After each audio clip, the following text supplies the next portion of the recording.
I'm going to call to order the August 15th, 2019 regular meeting of the Granada Community Services District. And I will start by saying we had a closed session prior to this. And at that closed session, there was no reportable action taken. Thank you. All right, now we'll start with roll call. President Matthew Clark. Here. Vice President Barbara Dye. Here. Director Tim Blanchard. Here. Director David. Here. Director Eric Sismell. Here. And at the table of General Manager Chuck Duffy, our legal counsel Bill Whitford, pardon me, Bill Parkin, sorry. And our Assistant General Manager Delia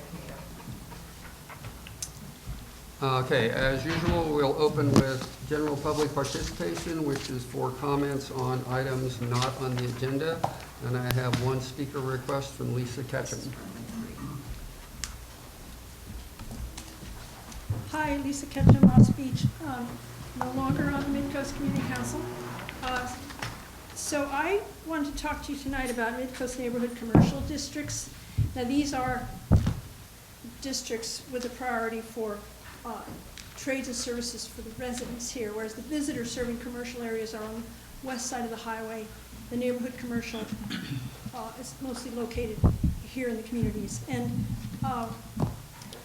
we became aware in 2017 with this hotel proposal in Montera that the existing development standards can result in something that the community might be appalled by. I'm talking about scale, basically, for our small towns. And so the Mid-Coast Council was trying to get the county to do an update of the neighborhood commercial ordinance, and they're too busy. Now the Coastside Design Review Committee, CDRC, they've been involved in working on design standards updates, and they decided now to prioritize the commercial districts. And they are having a series of open study sessions to work on a draft updated ordinance. And I'm trying to I'm helping with public outreach. I've also helped them with some study documents to help the discussion, basically tables which give comparisons to other ordinances on the different standards that could have the different uses in other areas. And most recently I did some maps with an inventory of the existing uses in the neighborhood commercial districts, which is kind of an eye-opener. And so I'm trying to get people interested to get involved at a minimum to look at the study materials and see what it brings to mind for you, ideas that might, and to come to the study sessions or let the committee know. I mean, public input is crucial. And, you know, you often get this thing when something starts to be built, it's like, oh, this is the first I heard about this, you know, this is terrible. But what we're talking about here is not even getting in at the beginning of an application. We're talking about the underlying zoning development standards for future development. So this is important. And I was going to hold this up while I was talking. So basically, there is a page on the, like I say, this is a CDRC. They're leading this project, but there's a page on the MCC website with these study documents and more background on it. And this is how to find it. What does it say? So it's midcoastcommunitycouncil.org, and you can, the page is called Neighborhood Commercial. It's under the Planning tab, or you can find it right on the home page under Focus Topics. It's easy to find it. And that's all. Thank you. Thank you. Lisa, but when are these going yeah. to commence? I was trying to do this without reading my notes, and then I always miss something. So the next study session is next Wednesday. Thank you for asking. 8/21, and it's from 10:30 to 1:30 right here. Like I say, the materials are posted, and they've been meeting monthly. And particularly look at that. Well, whatever. I've said enough. Thank you. Who's hosting? Coastside Design Review Committee. This is their effort, but the community, you know, it's not just them. They're just holding the meeting. The community needs to come. Thanks. Thank you. Are you posting it on Nextdoor?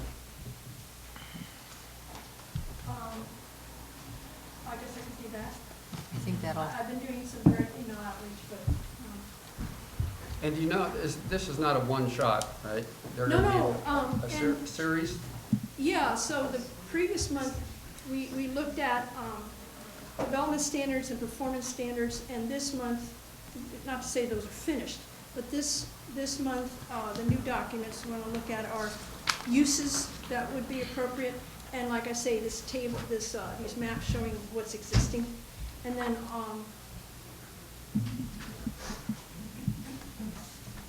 that. All right, yeah. Thank you. I'm going to suggest that if this will be an ongoing process, and I'm sure it probably will bleed into, who knows, 2024 maybe, that if we have some space in our next newsletter, we should put that in there too. Who should I get that to? Thank you very much. Okay. Okay, and now I got another slip from Michelle Dragney. Um, Also, When we were I'm on the Parks and Recs committee, and when we were discussing the survey, the number one activity was swimming. And I said, well, how's that gonna work? And I said, I have an idea. So for the last year and a little bit, I've been working on a project in the harbor with the Half Moon Bay Yacht Club Foundation.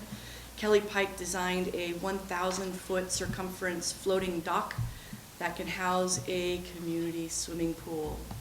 And because there's only 3 jurisdictions, the harbor, California Coastal Commission, and the county, there's a lot fewer just jurisdictions than if you were trying to build a pool, say, up at the high school, which I think they will do in the end.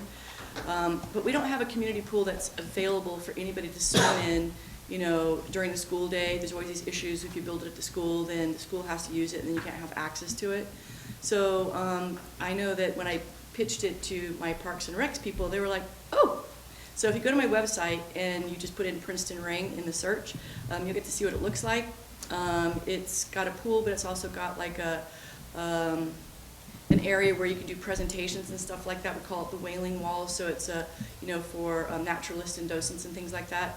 Then we have a little Ohlone Village sort of mock-up, and there's going to be places for all the sailing boats to be parked, and Half Moon Bay Kayak. They're really interested in having a spot there too. So anyway, we think we can build it for less than $2 million. And there seemed to be some interest on the part of the Parks and Recs. I think if you built a swimming pool, people would really like it. So, thank you. Thank you. Thank you. Fran, is this for general public or? No, comment. All right. Hi, Fran Pollard, Granada. You have a lot on your plate tonight, I see, so I wanted to comment, before you went into closed session, you had an agenda item on the old fire station. And I guess you're going to discuss or negotiate about that. So I just want to say, I guess we have to, there's so much going on now. Do we do that? Do we cooperate with the Harbor District for the building on the lot? There's so much going on. I guess we have to keep all the options open right now, but I hope we can figure out the best thing to do and go with that. And I was thinking our PAC committee, we're going to have big survey, another outreach for the public. I'm wondering if that shouldn't be done for these buildings. It's a thought. Have an outreach and have a big public meeting out maybe on the Burnham Strip and discuss that, what's best. I guess you have to investigate whether this fire station is suitable. It might make a good community center, an office, basketball court inside there. If it can all be, if it's, they claimed it wasn't sturdy enough, but we'll see. So maybe we need a outreach. And then you'd like to speak on another item as well? Later. Okay. Thanks, Fran. Okay, we're going to go into action agenda item 1, consideration of skateboard facility budget and location. I don't know who wants to start this off with. We have had consensus on the board that the existing skate ramp is a valuable public recreational asset, and it's going away if it's up to Caltrans. And so I've been informing the Caltrans public information officer for this county that we're on this, and please don't touch that ramp until we get it taken care of. And so we are now at a real decision point. We're going to talk about where it should go and how much the district is willing to and able to put out for basically building materials, because we have a great group of community volunteers who are ready to do the labor. So let's see. I'd like to mention a couple of things that I think are general parameters, because I've gotten emails from people that have were misinformed or made erroneous assumptions. First is that the old ramp will be removed simultaneously with the relocation of the ramp. Caltrans comes out the next 3 days or 5 days after this gets started, they won't see their problem there anymore. The district has passed an ordinance, and we are getting signs made that will be posted on the ramp about it being a non-supervised public facility, and the users are doing so at their own risk. And that's all we're planning to put out there. And the other is, because I saw an email the day before yesterday about this, I want to make it clear that the board has never approached the idea of making a bigger ramp. So we're operating on, at least I am, on the assumption that the ramp will be the same size or no bigger than the existing one. And which... It'll be the same ramp, essentially. But the way I measured it with the short tape, yeah, it's 25 by 30 and a half feet is what I got, and a maximum of 79 inches high. And the height is really important, and there will be no tall jetty ramp signs on it. Okay, so Fran, you wanted to talk about this issue again? Mm-hmm. Okay, Come up now? sure.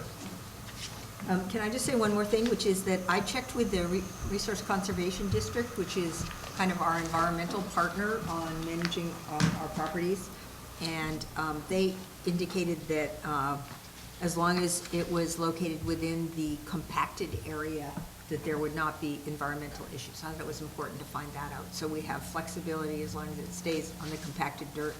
And then Matthew pulled the biological resources recommendations from the fire station, I guess EIR, and they do show bigger setbacks. But I think since the RCD is the group that's, kind of managing the environmental issues on the Burnham Strip, that we do have a bit of flexibility in terms of the location. Yes. And being environmentally, doing it in as environmentally positive a way as we can. And what the Coastal Commission recommended for the fire station project is a 50-foot buffer from the riparian habitat, which we have now obtained the map that was in that EIR. So, and it's even got 30, 50, and 100-foot limit lines drawn on it, so we know the space that we can use. And do people have a copy of that? Delia, is there a chance we could have a couple more of those just to hand out? Actually, I like the one with the property line on it.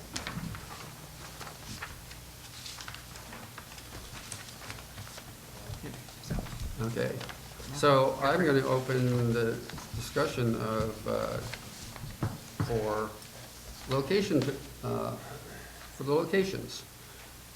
Would anyone like to speak to that? We need to see the maps first.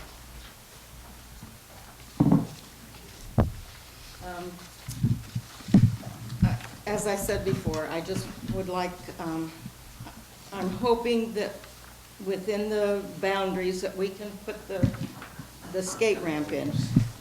I hope, and a lot of our community members, I won't say most, I've talked to, we want it as far to the southern end of the parking lot, about as close as you can get it to the Willows.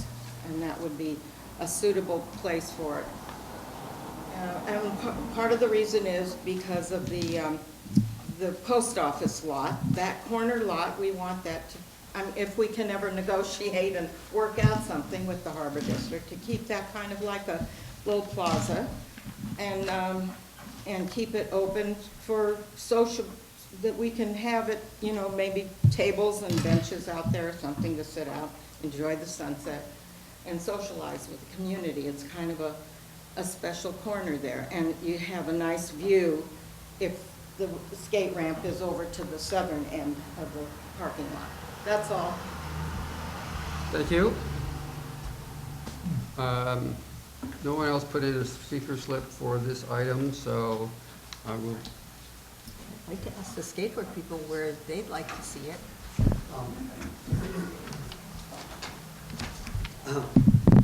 I understand your concern about putting it on not having it on the north side. I think that every skateboarder I've talked to would prefer to see it stay close to where it is now, if that's possible. I think one of the main reasons for that is, pardon me for saying this, but there's just, it's a little creepy on the south end. And you know, there's been a history of homelessness and mysterious goings on in those bushes to the south. And if I were the parent of a 8 or 10, 12-year-old, I'd be much more inclined. I would feel, I would rest easier knowing they were at the north end than the south end. I think the ramp has a better view from there as well. With all due respect, I went to the place you were talking about this afternoon, and if you're on that lot by the post office and look out, the ramp does not impede at all on the view of the ocean. Actually, just above it, you can see the street, the coast highway. At one point, the original, it had a rail along the side for people to rest on, and we took that down because there was some concern about the view. So, bottom line, wherever you put it, the skateboard people are going to be happy and grateful for what you've done. But I know for certain that if they were in this room, they would all say, please put it as close to where it is now as you can. So there's no perfect answer to that, but I know that's where the skaters prefer to have it. Thanks. Thanks. Floor open. Okay, I'd like Yeah, to. we should get speaker slips though, but, That's okay. yeah, and you did yours. Just to answer that, the reason we want it is we want to, if we're sitting on that corner, we want to be able to see the ocean, not kids going like this in front of us all the time, and it's noisy. So that's the point. And the other thing is, they're not going to allow this, what's going on in the bushes right now, to continue. That's going to have to be cleaned up. And I don't know, I'm thinking we should even trim some of those willows like the county did in Quarry Park. They're almost like an umbrella now, so they can't be sneaking inside there anymore. Anyway, that's why we want it on the other side. And we did actually go through there and remove some of the homeless. It's obviously an ongoing issue, but yeah. I still see people Right, walking in and out. as did Matthew. Yeah. And we had quite a bit of the vegetation taken out of that drainage. All the non-native trees were taken out. So we're hoping the willows will come back, nice and flourishing. Use the microphone and give us your name, please. Yeah, sure. Matt Allen, El Granada resident. Seems too low. I was also investigating the site with the potential future park site or place where people would sit and enjoy the view of the ocean. And I noticed the same thing that Steve did, that Highway 1 actually sits higher than the ramp does once the Save the Jetty ramp sign comes down, which is part of the agreement. And the other thing is, that's something you hope to see in the future, but the ramp is a temporary movable object. So should that become an issue and that park is realized someday, I think we could definitely have a conversation about moving it out. And then also, as the voice of a El Granada resident who may enjoy sitting in that future park, nothing would make me happier than to see kids having a good time on a ramp with the sunset and the ocean behind them. But, and then in response to your complaint about the noise, there were kids on there and I couldn't hear them riding at all, just standing across the street. So I don't think noise will be an issue. I think the highway's louder than the skateboarding would be. But I say thank you guys, and we're willing to work with you.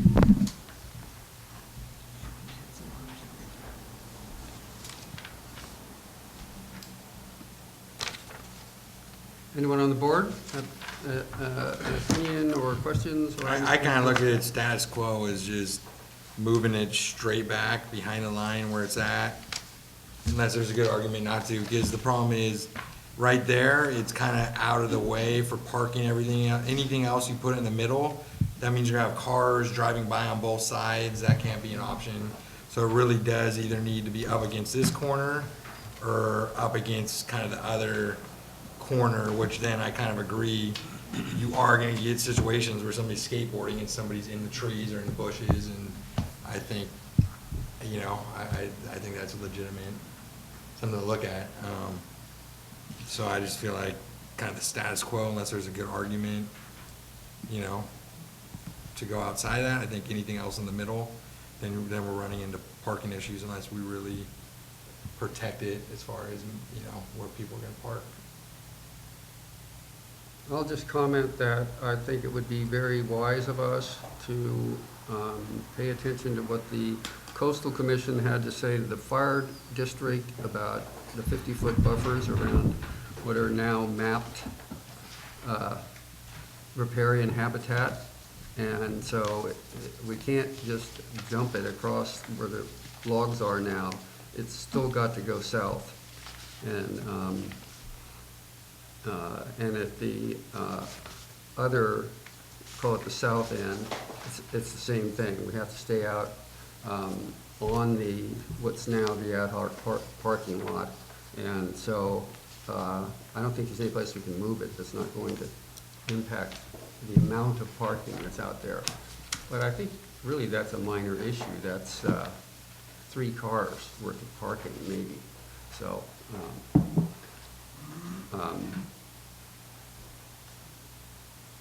so let's hear from anyone else.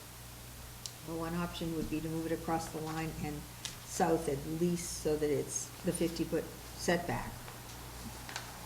It protects the view slightly. I mean, this is a temporary use, and it's going to be a long time before I think that lot is going to have any kind of public use. So I think simplicity and, you know, making sure we stay out of the riparian area and somewhat responsive to Fran's concerns, if we just moved it essentially across the line and to the south of the yellow setback line would be an option. Yeah, my inclination would be to keep a minimal approach for several reasons. As Matt mentioned, it's very much it's not a permanent fixture. We will have opportunities to adjust if we find that the initial positioning isn't exactly what we need. And I, you know, as a parent, am sensitive to concerns about the homeless population in that area. We are doing what we can to address it, but it's as we all know, a challenging issue in the Bay Area. So I would tend to take a minimalist tack.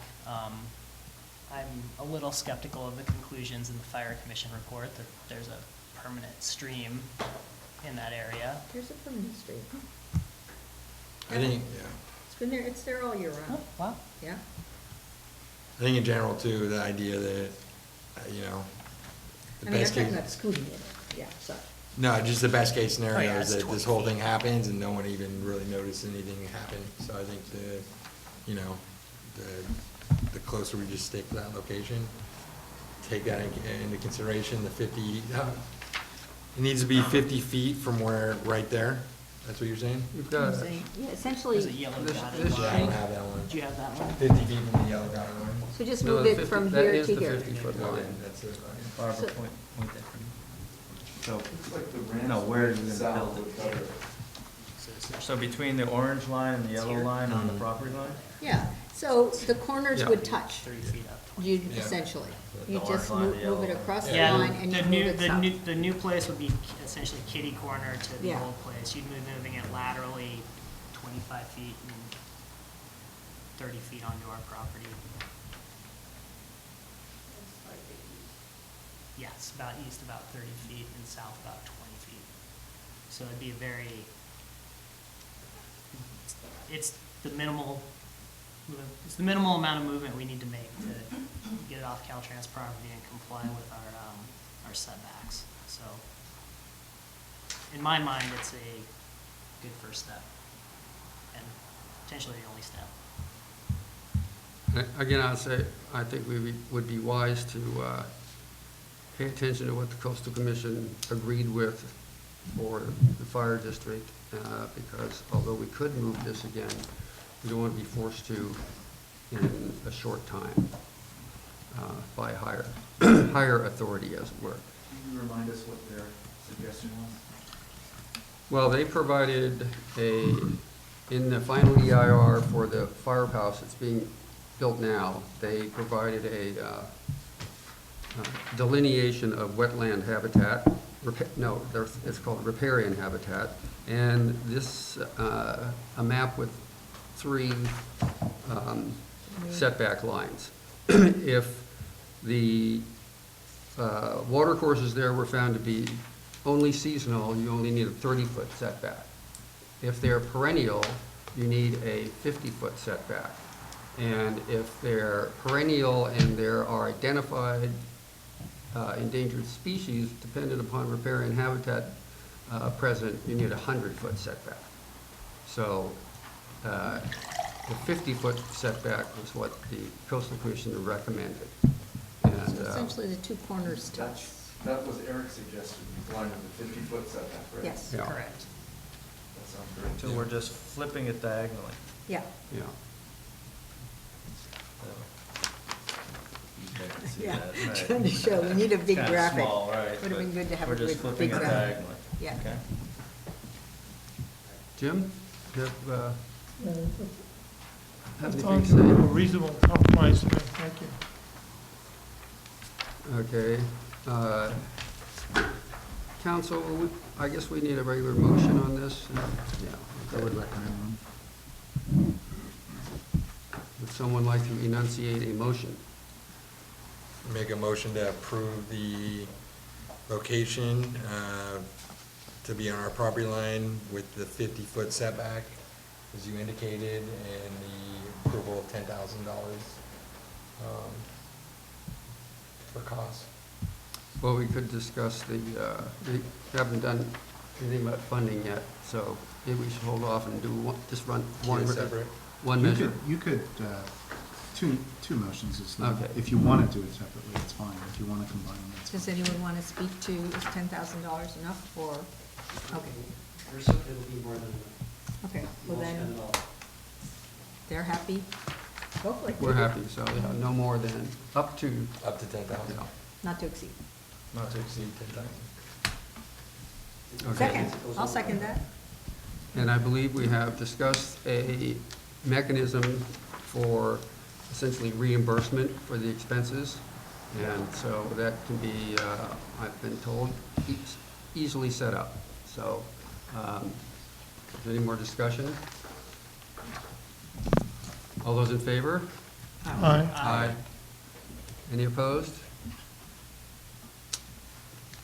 Okay, I think, I'm glad, we're gonna get this moving. Should we talk schedule? The only part of schedule I can mention is that it is still the 23rd of August is when our ordinance actually goes into force. So, and that's a Friday. So that looks like a good weekend. Do we need all the signs and everything Yeah. prior to then? Have we Well, ordered? we need the signs by, say, Monday, that following Monday at the latest, because they have to rebuild the thing first. And when are the signs gonna come? Do we know? I was not gonna order them until you said you wanted to talk about signs, so. We should probably do I can that, just order 'cause it of the lead anytime. time. It doesn't take that long. Oh, I went out and measured the existing signs out there about no dumping and no overnight parking. And the larger ones are 18 by 24 inches. And I think we had 2 of those. So we could put one on each side of the ramp. That would do it. We won't put them on posts. So that's my feeling. Nail it up to the ramp itself? Yeah, nail it right on the ramp.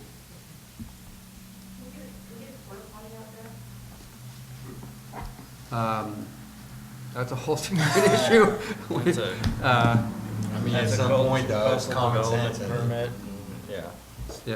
I don't think the harbor district, when they put their porta potties out on the thing, I don't think they got it, I can, I'm sure it's a permit, they just put them out there for. They maybe gave themselves a permit, who knows, but, Got sketchy legal representation. yeah. There's bathrooms at the jetty that are accessible, where the trailer parking is there. They are right now? Yeah. Yeah. A lot of people don't know about those bathrooms, more accessible to And they just reopened them, right? Yeah. Yes. Yeah, I think it'd be a Great. good idea. As they were supposed to be all this time, right? Maybe we could post on or near the ramp that fact too, that there are restrooms across the highway. And, you know, there's it's not, surprisingly to me, it's not mapped as within the riparian habitat, but there's a sort of one separate bush right near the property line as you go south, and where the indentation where our property line runs into, and that's got a hollowed out area on the inside, which is accumulating a vast amount of toilet paper. And I think we really need to do something, and I'm not saying it's the skaters. I see the people that go in there, and it's mostly people who park to go to the beach. Well, But if you put a porta potty out, you can solve the problem immediately, and you can deal with the permitting process later. I don't think anybody's gonna complain about it. I mean, you're doing more damage to the environment by not putting a porta potty out there than you are by putting it out there. yeah, I'll point out that the area I just mentioned actually is on Caltrans property, so that's their problem. But yeah, you're right. But if people could spread the word, that it'd be great if people would go across the street You and want use to the directly restrooms. cross Highway 1. That doesn't sound safe to me either. As a parent, no. It's not on the agenda, we really can't. I mean, there's a way we could design it though, where there could be a little overhang that would cover up a potential porta potty, so that even from a view standpoint, you don't see the porta potty, it's just on the other side of the skate ramp. I mean, is that something? And then if they take the porta potty away, they take it away, but just look into that where, okay, this edge, we could put a little, you know, put some design so that, with a plan that this could cover up a nice porta potty. So that Well, now you're talking about a real structure. Yeah, okay, yeah. Conducted, completed by the district. I'm just saying, And can we hide the porta potty behind the skate ramp? as Director Dye just pointed out, that's not on the agenda item, so we can't really move on it. But if someone wants to make a request, we could put it on the next agenda. Yeah. Could I Yes. make a request? I'd just like the board to make a statement in terms of working with staff to know what's going on and when, in terms of when the move is going to take place, how long the actual work is going to take to be done, the protection around the ramp during the work time to make sure that nobody gets on it and gets hurt, that kind of thing. Steve Hawk again, I can talk about that a little bit. So the guys who are overseeing the construction aren't going to be available the weekend of the 24th. So now they're talking about early September. And the plan is to actually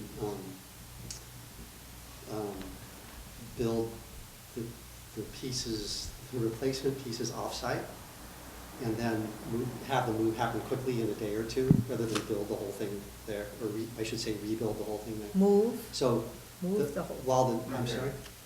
So while the new one's going in, all will be dismantled, there'll be 2 crews going at the same time. And I think they're talking, what was the weekend after the 24th, the 5th of September or something like that, or maybe the weekend after that, but these guys all work full-time, so it has to be on a weekend. So I guess one of my concerns is, once your new ordinance goes into effect on the 23rd, does that mean that the old ramp can't be skated until the new one, until it's been refurbished and replaced? That's not our property. Yes, on Caltrans. Okay, good, yeah, right, okay, Yeah. right, yeah, okay, I didn't thought about Yeah. that. So anyway, just in terms of timing, I think they're gonna, I just got an email yesterday from the guy who's run the thing, Eric Upall, and he's gonna try to put together a shopping list to have a really precise budget, and that should be coming in the next few days. But then it's all gonna be delivered to his property or another guy's property where they're gonna do the construction in pieces. And then they'll just reassemble it. So, The weekend after the 24th is the beginning of Labor Day weekend, so there's 2 factors. One, people will have time off right, to work on it. 2, that parking lot's going to be jammed. yeah, yeah, okay. Yeah. So maybe the following weekend would be better? The 6th and 7th. Okay. Yeah, I'll, I don't want to. who should I be in touch with about that? Okay, okay, but I guess as long as we know you guys are flexible about the weekend and there's no real rush, then anytime in early to mid-September will work. When are you going to make the ramp unusable right now, the way it is right The same day. now? Okay, so. So the new one's being assembled, another crew will take The off. day you're moving it. Yeah, and the idea is to actually preserve the old one and put it on someone's property, so someone can have a place to stay. Steve, for the group, you want to commit to that weekend, the 7th? I don't think I can right now. I have to know Okay. what their schedules are. All But, right. Well, can you let me know, because I've been communicating with Caltrans about this, and okay, so I want to let them know. okay, let's tell them November.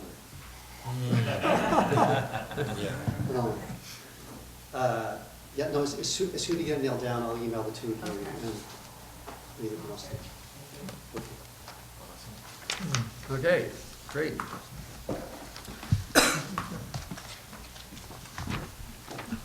So we will now move to agenda item 2, consideration of possible GCSD cooperation with the San Mateo County Harbor District regarding new facilities and direction to the ad hoc committee.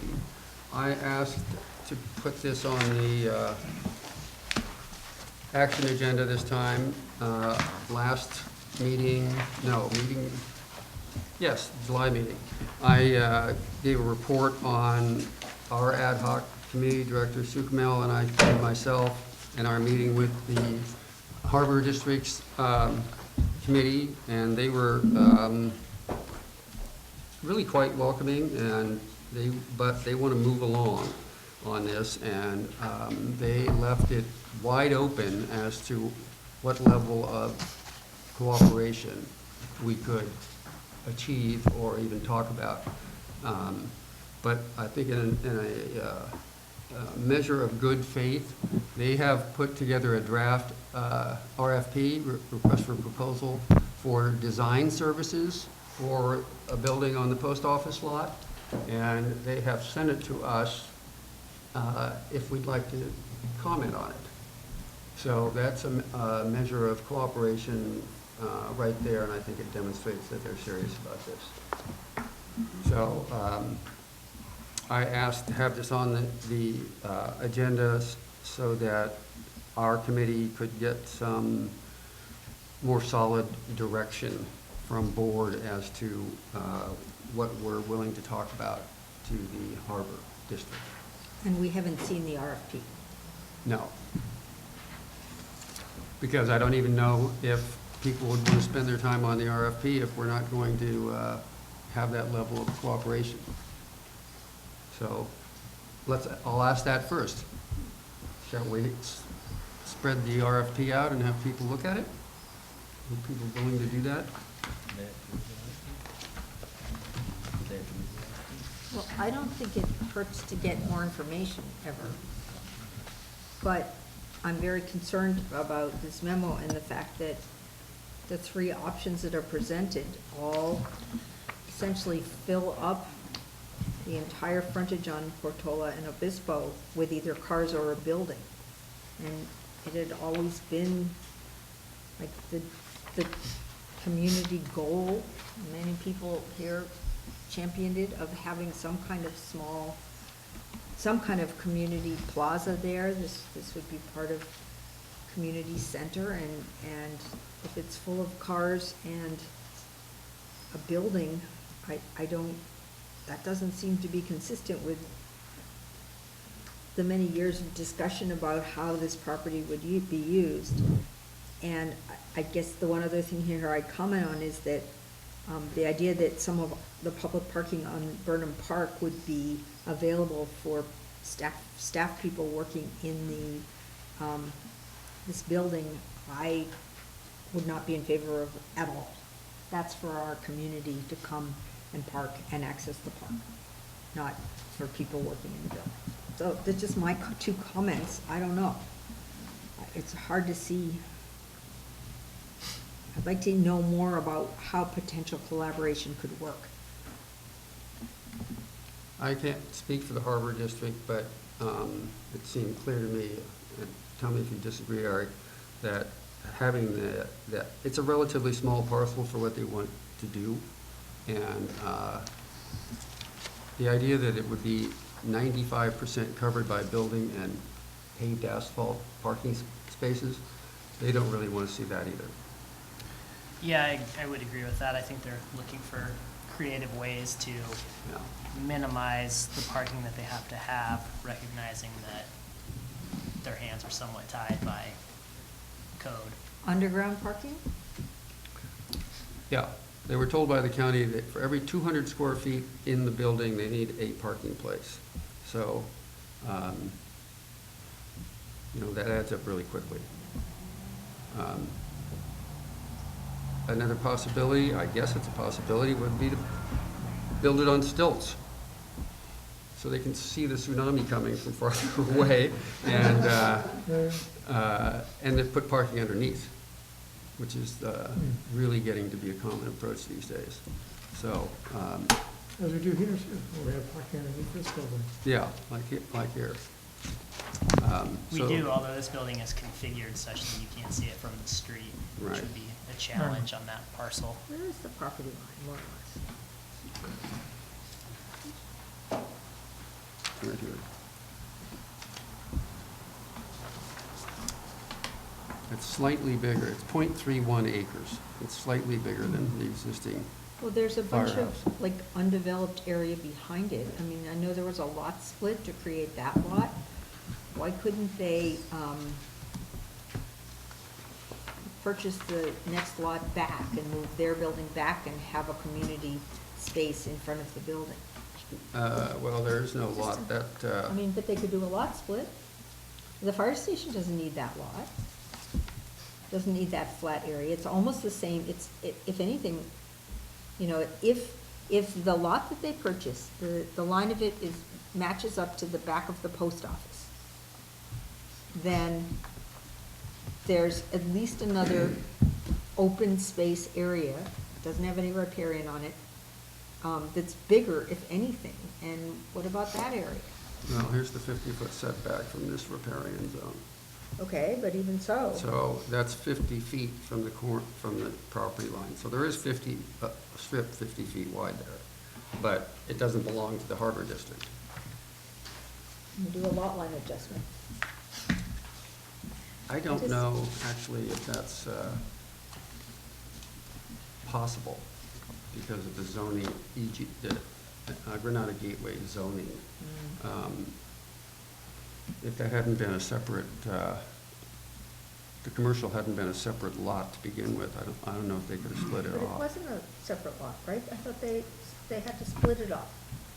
It was a separate lot in that there was a lot line, and that's where the zoning changed. So as far as the agenda item, where's the split between cooperation. It looks like they're saying that they can reasonably accommodate our square footage needs for office and community meeting spaces. So where's the breakdown in terms of more on the design side, just the design of the building, or what's the main breakdown? Well, as I understand it, it's really wide open. They're willing to talk about co-ownership of the property and the building, co-ownership of the building, a long-term lease for us to move into the building when it's built, or any other ideas people can come up with. And what have they said about the financing from the county? Like, what triggers that? It sounds like they're saying if we cooperate, there's more financing available. Nothing more specific though, where that comes into play?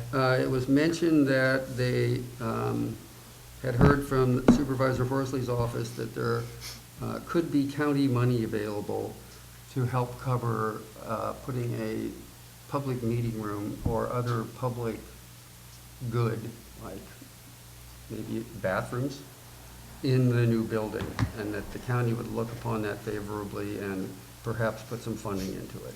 But that was, a very preliminary maybe. As I understood it, so.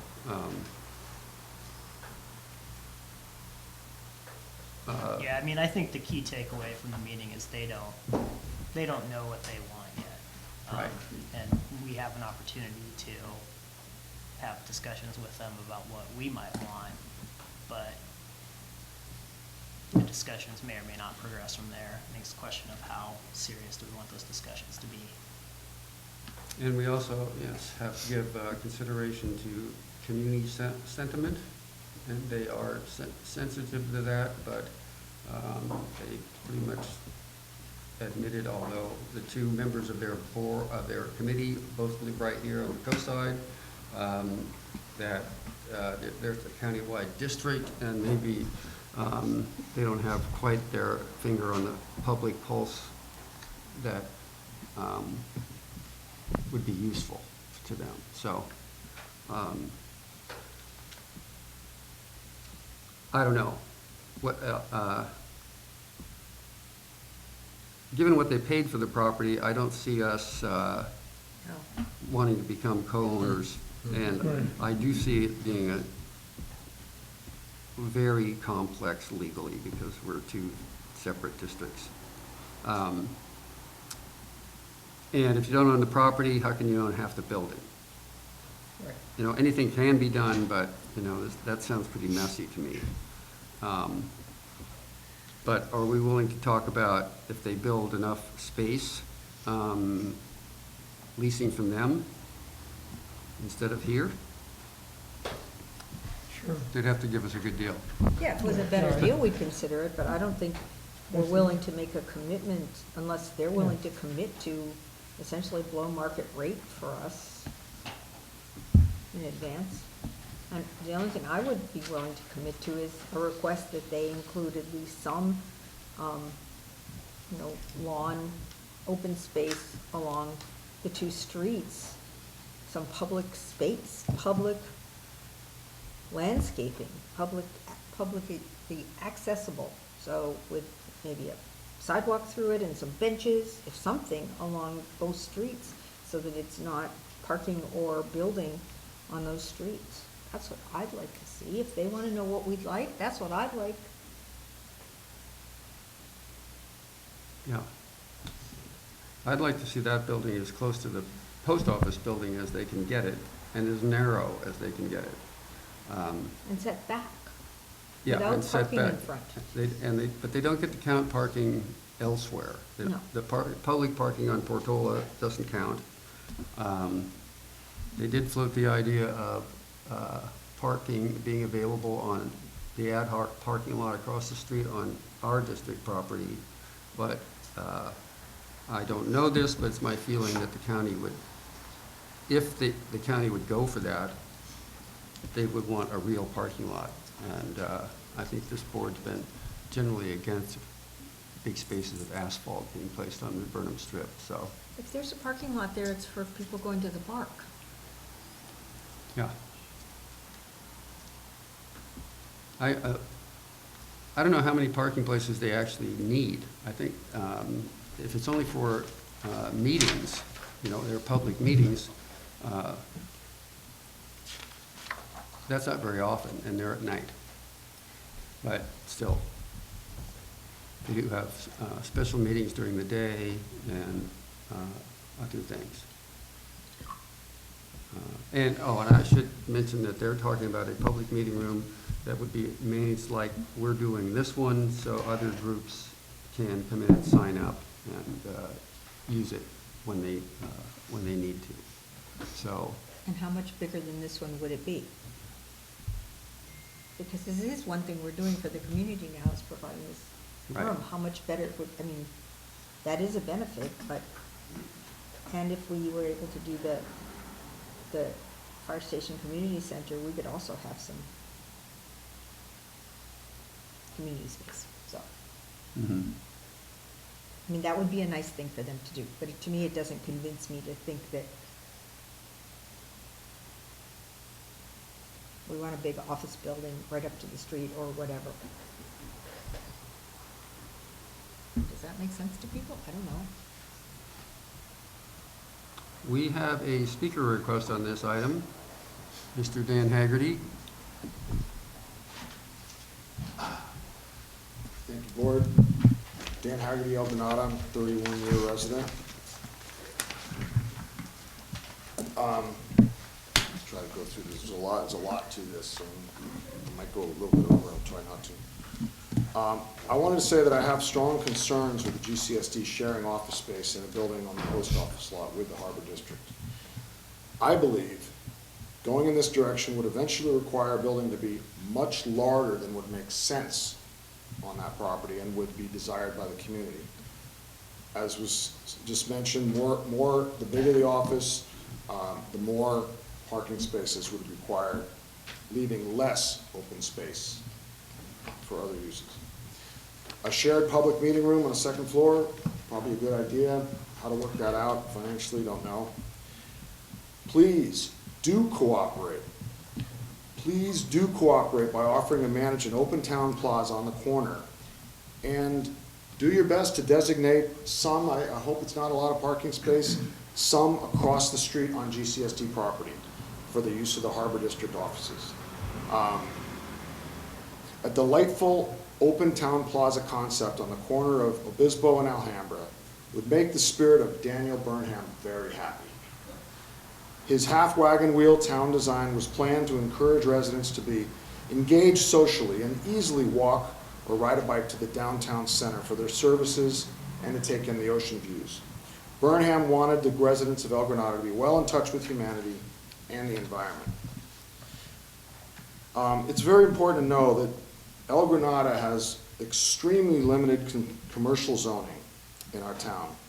And in the community plan outlined, adopted in 1978, the post office lot is zoned neighborhood commercial, serving the immediate neighborhood. So there's already an issue with a district coming in that really has not a lot to do with the immediate neighborhood. I do think eventually something's going to get built there, and they could have offices up on the second floor with a meeting room. But it would be very important that on the first floor that they would have a retail element facing the plaza, because it is neighborhood commercial. The spirit of the purpose of the zoning was to serve the community and reduce the need for to use our now overcrowded Highway 1 for services elsewhere. A town plaza with benches could become a cherished and grand social center of our town with its panoramic ocean views. It would motivate the community to be more engaged socially, get out and walk in the fresh air, meet neighbors at the plaza, could watch sunsets together, bring peace to the mind. It would improve the walkability of our town. It could be a pleasant halfway resting spot for riding bicycles between Half Moon Bay and Moss Beach or Montera. There could be a mini self-service bicycle center with a tire pump and a few basic tools on a change, refilling water bottles, a restroom, a public restroom facing the plaza. In the morning, it could be a well-placed meeting spot for kids to ride, to meet up and ride together to school.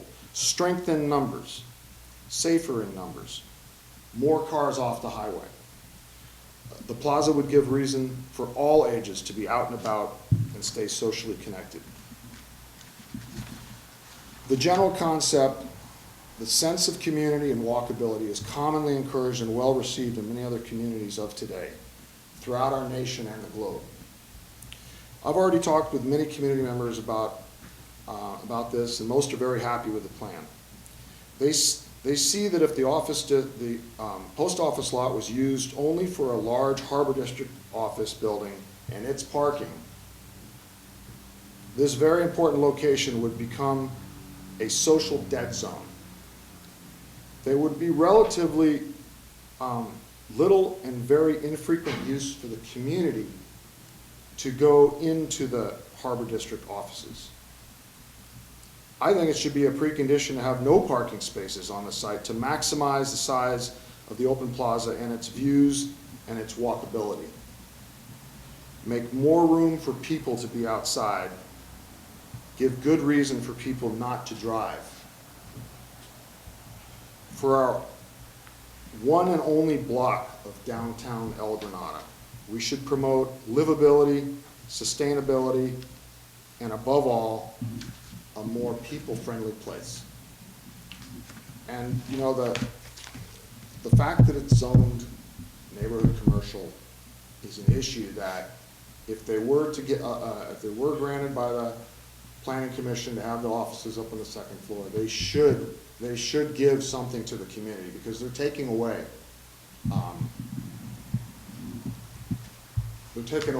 by having the offices there. We also lost our whole El Granada Gateway zoning with the current new fire district. So I think it's a very important issue, and a lot of people are concerned. Thank you. Dan, could I ask you a question? The vision that you've just laid out, which sounds like,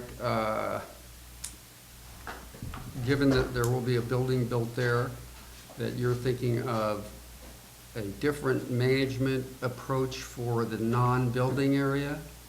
And would you think that GCSD should be involved in that, or should public pressure be put on the Harbor District to enact at least some of what you've said? Answering that's above my pay scale. You know, it's pretty much cooperating between the two agencies. You know, I think that it could happen somehow. The details, devil's always in the details, but I think the details can get worked out. You know, by the whole history of the property transfer, you know, is really, I don't want to go there, but the community ultimately needs to win on this. And so whatever makes sense, you know, I don't know what would make sense. Better sense, the Harbor District managing the outside, or you know, a joint venture. I'm not sure. Sorry, I can't answer that better. Okay, thanks. Thank you. Anyone else? I think I'm gonna kill this item because I think, Eric, we're gonna have to set up a meeting and go in and simply say, it's still wide open. And we don't know, they may have settled on a more solid idea of what they want, or what they want to spend on the building. We don't know. They need about 3,000 square feet. That's what they said. So, I mean, really, I could see it. If they put a 2-story building on and needed 3,000 feet, it would be a relatively small footprint. But they need then 15 parking places. I think the county might bend a little on that, but not much, so. I agree. I mean, I think it'd be good to get a copy of their RFP. I'll If send we it to can, you. take a look at it, and then, yeah, see if they've progressed their vision at all. Okay, yeah, I haven't really even taken a look at it yet, but, you know, obviously they have to give some direction if they're gonna hire a design firm, so. Okay, we'll move on to item 3, which is a consideration of the Community Parks and Recreation Survey and Public Outreach Plan for Burnham Park. And we have, I have 2 speaker slips for this. Michelle, you were first, Michelle Dragony.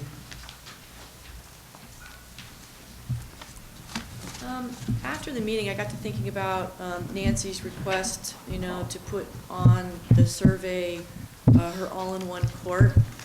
And then we were sort of talking about it by email, and for a pickleball court, you probably have to have some sort of, you know, wind abatement net around it, so that would make it less transparent, more opaque, more of an object.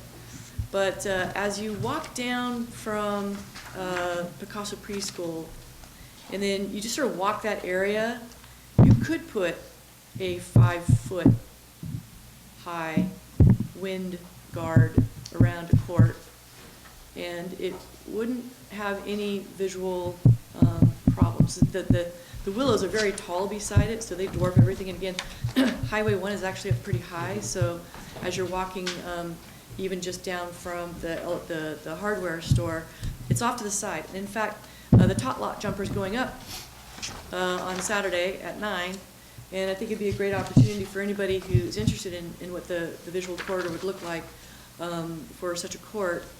Tot lot jumper is pretty much the same size and the same height, actually a little bit lower. So it'd be good, if you walk down that way, just have a look at it, take a picture.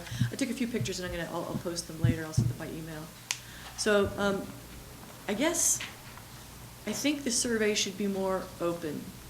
And if, like, people want to have pickleball, and they want to have basketball, they want to have tennis. It's on the draft survey. Well, there was discussion about how it was on there, just to ask what. Multi-use court. Great. And does it include the names of the sports? Basketball, volleyball, tennis, pickleball. Perfect. So that was added after the last meeting then? I think, Cool. I guess so. Excellent. This is Yeah, the I draft think so. that's coming to the board. Okay, so now we're prescient. Perfect. Thank you very much. Thank you. Paul Coach.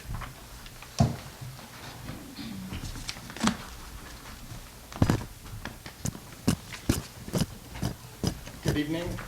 My name is Paul Kelch. I think just a little funny, I'm not sure exactly how to start, but I think as a member of the community and, you know, father of 2 children, I think for the Burnham Park, I was, you know, it seems like it might be a good opportunity to have on the, you know, on the pathways, to have a path that breaks off and, you know, would have features more like, you know, I mean, similar to like a pump track, but say, you know, it'd be more like maybe it might be called a flow line, and then have it be a multi-surface or multi-use trail, and, you know, it could be maybe a hard surface, so, you know, you have like rollers and berms, and then it could be used by skateboarders and scooters and stuff, so. And it might be a way to break off the traffic from the other pathways that would be more, you know, pedestrian specific, and, you know, maybe like for pushing strollers and stuff. But anyway, it's kind of funny, I'm bringing that up as a, you know, I probably should have maybe touched on that more at our last PAC meeting. And I think too, is just now, if I can speak as a member of the PAC, I was wondering if bicycle riding, you know, and kind of amnesia to how it got represented on the survey, you know, with maybe possible, you know, that type of feature. The survey says being- trails. It does not talk about uses. It says internal park trails paved, internal park trails unpaved, perimeter trail paved, perimeter trail unpaved as the choices. And at the Okay. event, people could, you know, people who get this in the mail would just choose one of those, but they can also make comments, so. Yeah, okay, yeah, I mean, I know there's a lot of time to add stuff like this, but, Well, we Yeah, I was want to just get the thinking maybe survey you have out. bicycle riding as far as like a means of transportation, but also like, you know, recreational bike riding. And then if, it could also be multi-use, you know? And so I thought that might be a good opportunity to check quite a few boxes. But, anyway, I just thought I might try to get that out there before the, does it seem, what do you think, Pat, on the survey, as far as? There's no specific item like bicycle trails. Okay. Yeah. But there's two options for paved trails, so Okay. uses could, you know. Well, Anyway. the other thing is there is an additional comment space, Mhm. and at a certain point, you're relying on people to Sure, have an bring up idea. their specific ideas and comments as opposed to trying to capture all possibilities. Okay, that sounds good. But, I mean, I think it's a good point. I think in general, I look at the amenity list, and it's definitely lacking active rec. I look at it, you know, this list of amenities, we're definitely not trying to create any future Olympians. I mean, you know, so it is skewed in one way, I think, a little bit. But whatever, maybe that's opportunity even with that other section where that will show through that, whoa, we Mhm. even have this on the list, and there's, you know, more people that are recommending this than anything else. So, you know, that's where I fought back a little bit on this list and then realized that, you know, it's the first survey and we'll go to the meeting and see, let that kind of speak for itself in terms of, you know, but yeah, definitely I think the list in general could have more specific. It seems like there's a lot of specifics on passive rec, you know, goes into great detail, art such as a sculpture and a sundial. But then when it gets into the active rec, it's a little bit more vague. So. I guess that's true. I mean, I do feel like that. I feel like, you know, the pump track was, you know, was so popular. I mean, it is so popular, and it's been you know, talked about at Quarry Park, but, you know, maybe including that on the survey would be good, because then it would, I mean, just because, you know, it would show people. I mean, it is a good point, is bikes on the, where do bikes fit into the Burnham plan? I mean, at some level, they're gonna have to fit in.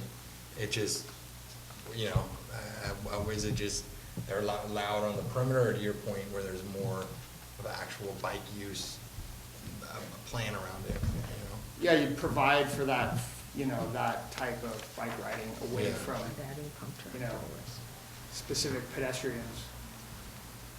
Quick question, has this survey gone out, or is this just a draft? No, this is a draft that we're giving But we're getting- direction to the advisory committee, and they're, I don't know, you're planning to do one more draft, or? I think I'd like the- to see this go out.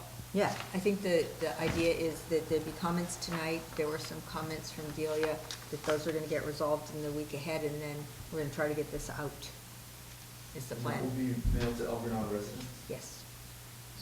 Sorry, is there action stations, something like when you go through Golden Gate Park, you see a lot of, you see like old bars, you see. Yes. There is, okay. Yeah, That'd be good, the fitness circuit. yeah. And then what about using this survey to promote the meeting? In terms of once we finalize that, where that would be a big part The of idea it? is this survey will be, it'll be inserted in a folio folded, so it'll be 2 8.5 by 11s, you know, folded. The survey will be inside a newsletter. Yeah. And the newsletter, right in the front, will talk about the meeting, which is going to be the next thing we talk about tonight. Yeah, okay, and that's where I'm getting at, is that's where I was on board with it, in terms of even maybe the last question or whatever, you know, are you able to attend the, you know, the workshop, you know, in terms of really using, if anything else, this survey could be used to kind of promote in advance the actual workshop, so. So the newsletter's yeah. gonna do that. You know, I guess the more I think about it, I mean, I do think as far as like just, you know, in, you know, advocating for the pump track community, I think, you know, not having it on the Burnham Strip survey would be a disservice to all the interest in it, you know? I can I do support, think so. support adding that. Okay. You know, and then, I mean, obviously the specifics and all that would be down the road, but I think. Having it just on the survey putting it on doesn't there. mean it's gonna happen, just Yeah, yeah. gauges community support. I'm okay There you with it. go. Anybody else have?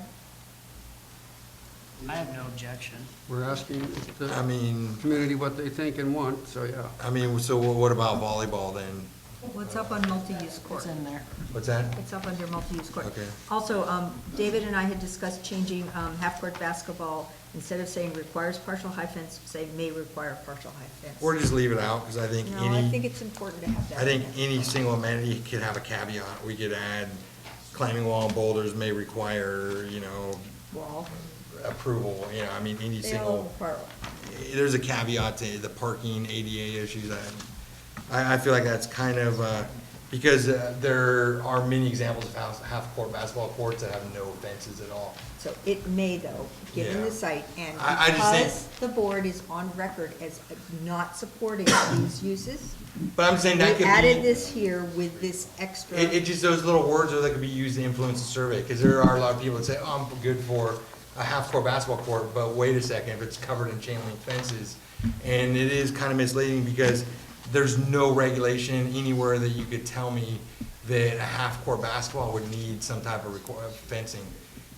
There's no, there's clearly enough space where I feel like the only place that needs fencing is a kids area, to keep kids from running in both Also directions says in the that. street. Outside that, I don't know if that's, It says requires low fence for, yeah. I would just suggest removing that, because there's caveats to every single one of these, so. anybody else agree? Removing what? The That it phrase requires partial high fence. because May there's- require. There's many examples of where that's not true at all. I mean, if we decided that, Given our we could. configuration, it might, and I think that's a consideration that ought to be on there. Yeah, we had the. Well, we can say about anything though, that's what I'm saying, it's a caveat I that hear what you're saying. misleads. I don't agree. If we had the flexibility to put a fence around it if it was needed, it would give us more flexibility to put things in the right relationship. We have professional, Yeah, there could be a scenario, but there could be many scenarios where we don't need it, that's what I'm saying, I don't know.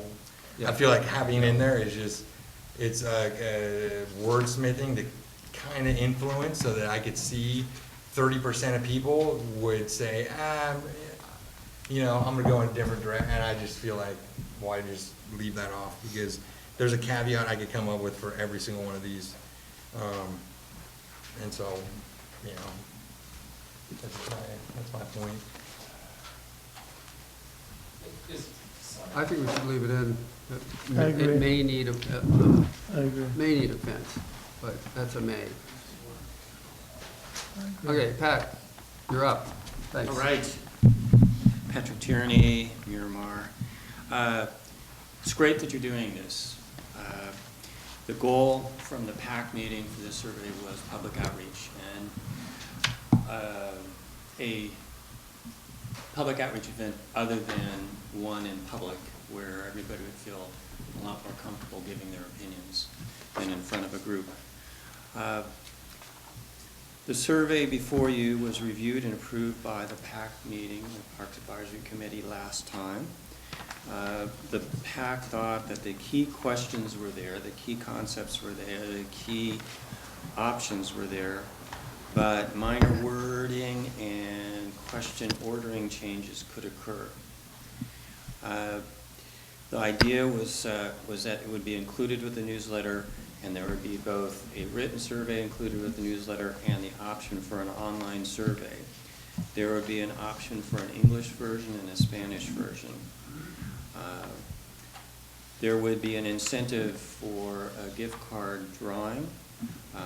And a public entity like the district has to be careful about giving away public money. So normally what happens is a foundation or Friends of the Parks type group does that. But if you were to negotiate with Spanglers to get this at no cost to the district, that would not be an issue. Pre-testing of the survey found that it takes 6 to 8 minutes with an online version, and it takes about 8 to 10 minutes when it's a print version. I am volunteering use of my professional survey software that I have a license for at no cost. If it goes on, stretches on a long time, then there's a $135 license fee that I would have to pay every month, and I would ask to be reimbursed if it stretched much beyond October. Actions will be taken to minimize multiple entries from one household, stacking the deck. Not wise to discuss them here, but to say that we thought of that and we have options for doing that. I volunteered to analyze the results and prepare the presentation findings like I do professionally. There would be a small fee for a graphics consultant to put together the survey and make it condensed into 4 pages, so you get it front and back, two pieces of paper. Mail survey responses would be hand entered into, any mail survey responses that we received would be hand entered in by staff into the online survey database so that everything would be digitized. Don't think that would be a great, huge, humongous effort to do that. If we start the survey very soon, the presentation of the findings could be done by the October board meeting. If we delay and, agonize over every word, then that just delays it to November or something else. I have 5 questions for the board tonight related to the survey that it would be great if we could get your response to that would help move this project along. Number 1, finalize the survey wording. Can you discuss and approve any major changes tonight that you see in the survey? So anything that would be major, let's do that tonight. And then can we have the communications subcommittee for the board meet with the PAC chair and co-chair and finalize the wording so that we get it down to a manageable group that we can move forward quickly on the final version of the survey. Second one, suggest eliminating question 13. How often did it visit these parks? That was in the original survey. We wanted to keep some questions from the original survey, 2015, in this one. But most of those parks are in county jurisdiction. We don't have control of them. As you can tell, it already takes a long time to take the survey, so that would be, would you be okay with that? Yes, eliminating that question? absolutely. Third question for the board, timing of the survey implementation. Can the board set a target date for mailing the survey out as of this meeting? As Can soon it as be, possible. Yeah, and can it be soon and before any public workshop? Yes. Okay. I'm going to go ahead and answer his questions so we can move along. As I'm the one who's. I'm laying them all out here, and I'm happy to just pass this around, but number 4, can you approve a combination newsletter and survey? It sounds like we already have. Number 5, can you approve small cost of graphics consultant extended use of Yes. survey software if needed? Yep. No problem. Absolutely. Okay. I have So- one other change is, why does it have to say Clipper Ridge parentheses Princeton by the sea? Does it need to say both those things? I'm sorry? Does it need to say Clipper Ridge parentheses Princeton by the sea when there's also a check mark for Princeton? Good question. It's the official name for Clipper Ridge. I know, but everybody who lives in Clipper Ridge calls it Clipper Ridge. Why do we need to say Princeton by the sea after Clipper Ridge? Okay, that's don't my have one to. other change. It does say on the highway when you're going I in. know, but It's don't you think because that everyone is who lives Princeton. Sounds like there? a Leonard. Don't you think everybody who lives there calls it Clipper Ridge? But even on our thing, it says Clipper Ridge and Princeton by the Sea. And what? On our website, who we serve and everything. Well, all right, if you all want to leave it there, I just think it's confusing. I don't think it matters. If I lived in Princeton, Let's take and it I'm out. reading it, it's the first thing, Clipper Ridge, El Granada, Miramar, and I just see Clipper Ridge, or Princeton. I'm just gonna click, check there if I live in Princeton. So, Pat, I'll try to address your questions. One, can we approve the wording tonight? We've just heard, we have 2, what I would call minor changes. The fence may be needed, and let's drop out Princeton by the Sea at Clipper Ridge. And add the pump track. And add the pump track Add pump at track. an appropriate location. Yes, it's alphabetical. So, do we have agreement on this? And cut 13. Number 2, yes. Can we eliminate number 13? Yes, I'm in favor of that. It is that's one that will take some time to think about, and it's, as you pointed out, those are all areas that we don't control and don't have much influence over. So I don't know how other people feel about it. Dropping to question 13, but I'm in favor of it. I am. Barbara is. I have a quick question on the survey. Is it mailed out one per household or one per individual? One per household. One per household. Yes, it's definitely a household survey, and we say that the responses are limited to one person per household. That's why your comment was about preventing the hard copy and the digital copy being finished. And by the somebody same wants to, household. make their point more than once. But you made a comment that there was some step in Yeah. place to prevent that. Right. I actually do have one question. On the parking lot type, parking for a fee for non-residents, is that something we can realistically impose? Yeah, I looked at that as well, Aaron. That's one of those things, the cost of collection, can we realistically do it? Who's gonna do it? Far away. I mean, I would Pennies we receive. be inclined to strike it, because if we set the expectation that we can do that and aren't, I think it could be a. Well, a thought is that there's not enough parking, period.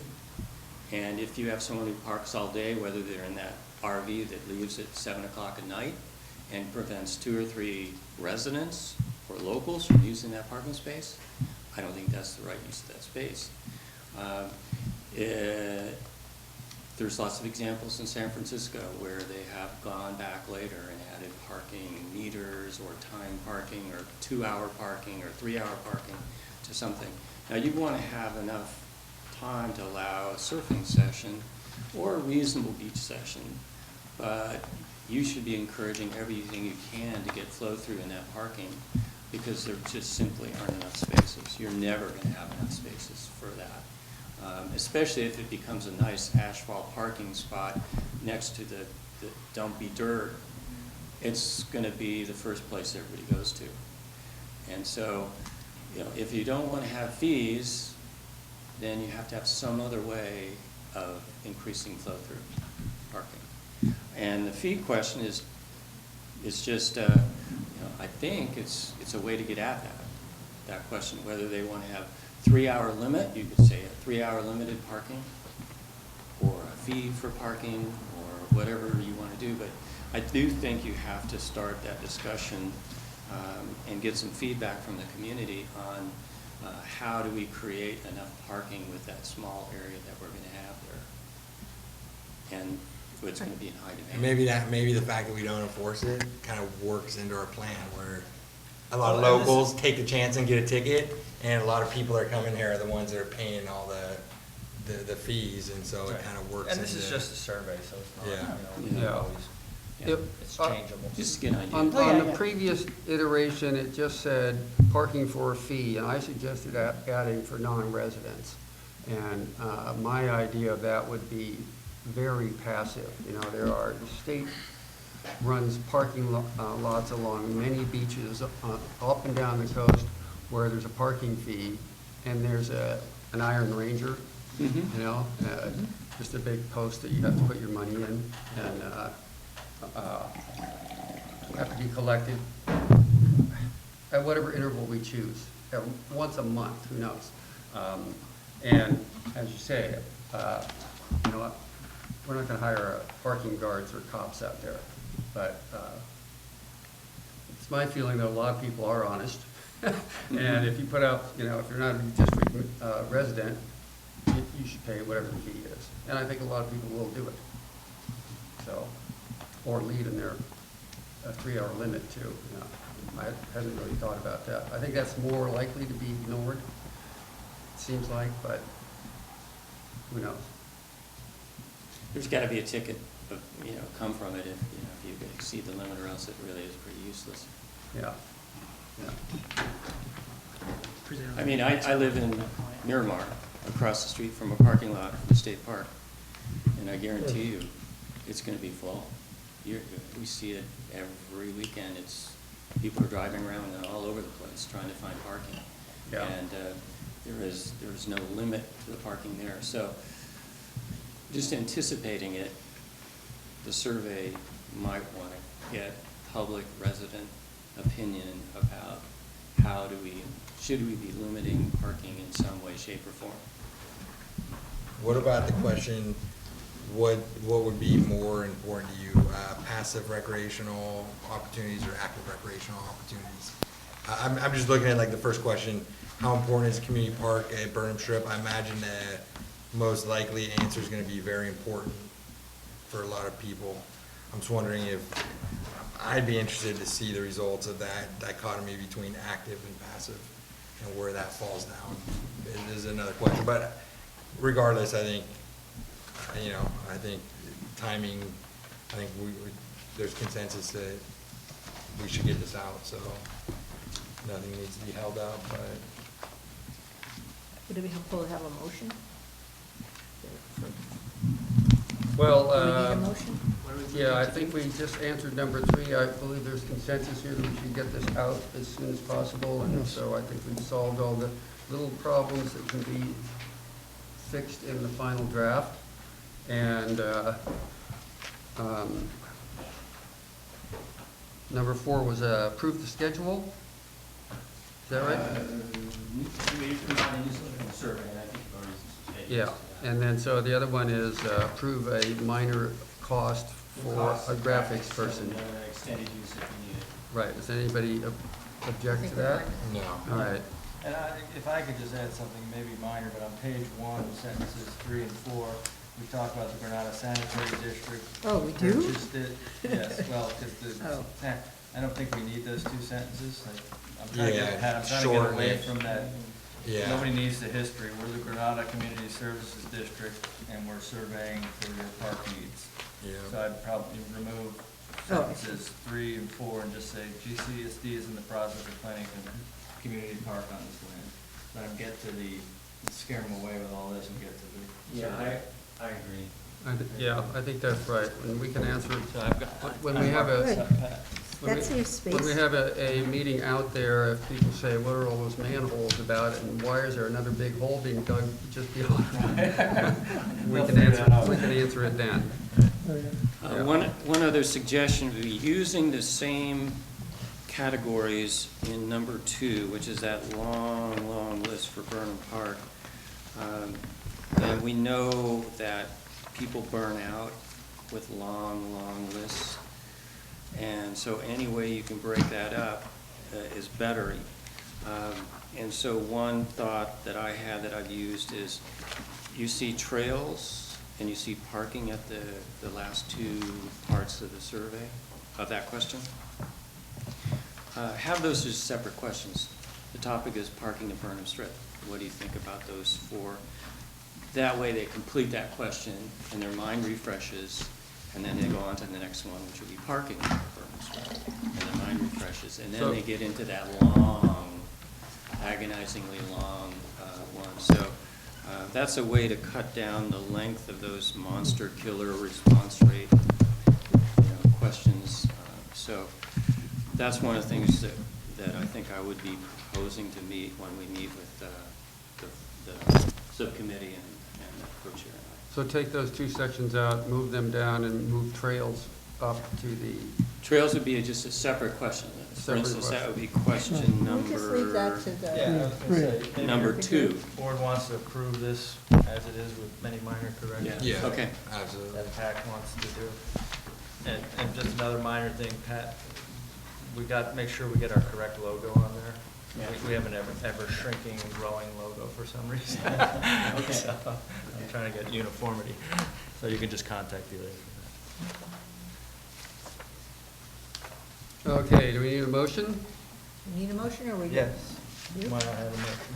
I move that we approve the survey, community services survey as amended, pending further minor revisions by the PAC and the board committee. Okay, so I'll second. Any other discussion? All those in favor? Aye. Aye. Passes unanimously. Good, thank you. All right, now there's a new Thanks for this handout long for work the on next it. part of this item. Thank you. And Thank Audie you, is gonna PAC speak people to again. this.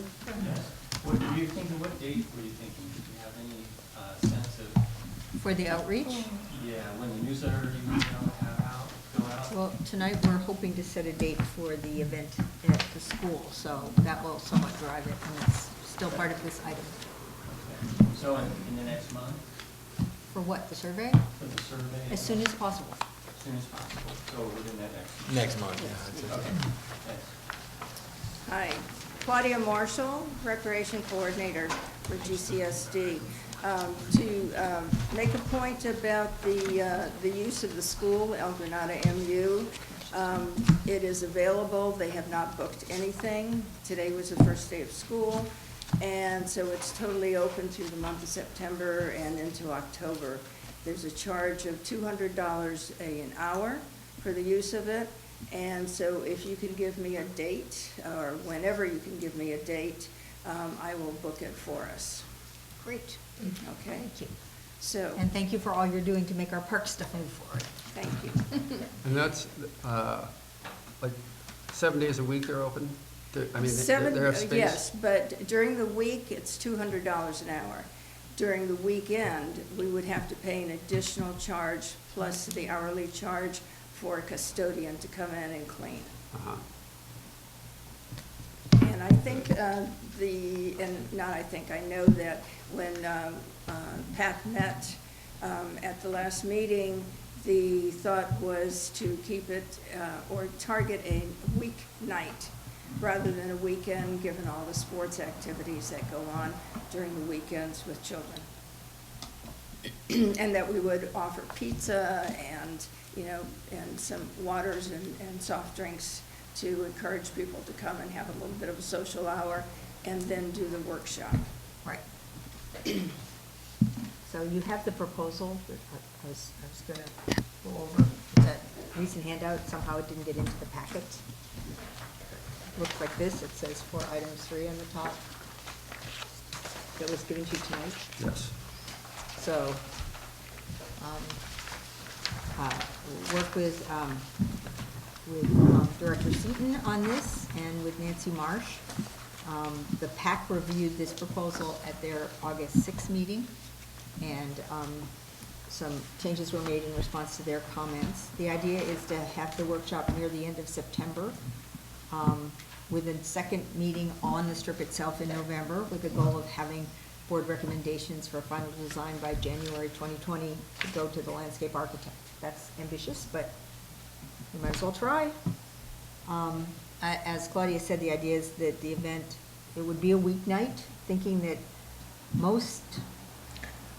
want to have people with kids involved, and most people with kids have activities on the weekend, on Saturdays and so forth. So, but we'd start it early, like 5:30, we'd have pizza, so that the community, and then the timing would be worked out, but it would start pretty quickly. And so the assumption is that there's the 3 sort of parameters that have already been approved by the board, which is that views are important and there should be minimal impact on the views over the site, that it's not appropriate for large-scale sports due to the proximity of the 2 adjacent streets, and that crossing Route 1 and other matters with respect to Route 1 are not in our purview and are not going to be part of our workshop. Director Seaton disagrees with that to some extent. And then the idea is that we would break into groups. They would essentially have this list, the same list that's in the survey of the amenities, and they'd have time to. Is it the same list? Because I know before it was different, this list. No, it would be the same list. It would be the same list, okay. Yeah, because I think we need to be Evolved, consistent. okay. Yeah. And then they talk about it in their groups, so we'd maybe be 4 groups, depending on how big the crowd is. And then everybody would have green for yes, red for no, and yellow for I don't care stickers to put next to all the items, and they could only put 1 on each item. And then each group would have a big map of the property with a grid on it, and they'd choose someone to be the drawer, and they'd start with the item that was on their poster board list of the amenities that had the most yeses, the most popular item. Start talking about where that could go, it would be drawn in pencil and you'd have erasers. So you could start, the idea is to give people that visceral sense of what could fit and what could go where. There would be, I'm sorry, backing up way to the beginning, there would be a presentation on the constraints of the property. And so they go through the list and placing things on the map. And then each group would report out and show their map. And if there was a group in any one of the groups that disagreed, they could also have a report. And then the maps and the prioritized list of amenities would be collected and used along with the survey results to come back to the board to give community feedback. I mean, it's not perfect. Nobody's designing the park, but the idea is rather to putting things on this big map is going to give people a sense of what would fit there. And, you know, there's a lot of things on that list. And in terms of the size of things, because there's a grid, they'd have a key that says how big things are. So they'd know how big to put things on the map if they wanted to check that. So this is our thinking about workshop. This is really Director Seaton's sort of concept of getting this level of feedback from the community. And it'd be great to, I think it would really provide us with some information about what people in the community want, and would also give people in the community a sense of what could fit on the property and where things might go. Yeah, I think, you know, some things, I think, go ahead. Well, actually, I was going to talk about another piece of that meeting, which is the pump track. But if you want to But have that doesn't really go on this meeting. It's agenda item number 4. Well, we're still on agenda item number 3. Oh, Yes. sorry, I thought we had moved on. No, I'm sorry. The problem is this wasn't in the agenda package. I see. Yeah, I Okay. mistakenly said item 4. Sorry. Sorry. Well, we'll get to that next. No worries. Matt, Ellen, did you want to have a? Yeah, lost my train of thought. The description of Up the here? workshop. Hey, Matt Allen again. The description of the workshop, the items that people would be able to place in locations on the map, would the number of items be reduced in response to the feedback from the survey, or would it be a chance for people who didn't do the survey to also voice? The latter. Okay. And then there's other category too, so. And the things that have mostly red dots, then they're not going to put on their map, that group, This- you know. This is designed as a second chance for voices to be heard that may not have turned in the survey. Yes, and it's also a chance for people to really look at it in a different way, people who are really interested. Thank you. And then there'd be another meeting on the property. On the property, which may or may not have some drawings. I don't know. We haven't quite figured out what the next meeting would be, but it'd be good to process what comes from this meeting. Right. I mean, one of the things you said is, you know, like the Caltrans issues. To me, that's probably the biggest issue in terms of, you know, there needs to eventually be some type of, you know, pathway going across, you know, the right-of-way, how that incorporates into our plan, and all that. And you brought up the idea of it's probably so in-depth that it almost needs to be a totally separate special meeting or some type of subcommittee on the Caltrans, because, you know, it is such a big variable as part of our plan, but also completely outside of our control. So we just need, I feel like, some type of guidance or something, because that's where I feel like if there's some type of guidance from them, even if it's not part of our phase 1 plan, we could kind of incorporate that into our long-term planning, knowing kind of what their vision is. But you talk about that for the meeting, that we don't need to go into that, and I think that's where, you know, I agree with that. I think the other one, what's the first one? How'd you phrase it as far as the? View impacts, no, minimal view impacts. I see that as where I think even the agreement would be is that any structures need to be completely blended into the natural environment. And I think that's where everyone agrees. I think 100%, right? I think there's some probably disagreement in terms of, you know, should we have, you know, this high fence or, you know, whatever. But I think at the end of the day, Well, these are things the board already voted on Yeah. in previous meetings, things Yeah. that they thought were important. so. Okay, but, so yeah, that's my comment on that, that I think if you kind of rephrase it like that, then there's consensus, I think, not just as a board, but I think within our whole community, that anything we do, any structures, I think if it adapts to the environment, I think that's a goal that should be part of our kind of design. But yeah, other than that, I'm good with it. I think just, school starting now, so we got, in terms of back to school, I think we gotta look at that. That's probably a big date is when back to school night is, and kind of coordinating around that date so that we're not, around that same time and kind of taking that into account. It's and, Tuesday, it's next Tuesday, so we're plenty clear on okay, it. so. Okay? Okay, so we need a motion to direct the PAC to. No, we're doing this. I mean, we're gonna collaborate with PAC and ask them to volunteer, but, this is, I mean. Should we for pick a them- date now? Can you suggest a date Yeah. for the workshop? Or two potential dates? Maybe first or second weekend or Thursday in October. Or the end of September? Well, you were saying we're meeting at the end of September. All right, we have a meeting on the 19th of September. At the end of September, we may not have the survey results back yet. You need to give them enough time. We don't want the survey results back. You don't want to have the survey results before the meeting. No. It's independent. Why?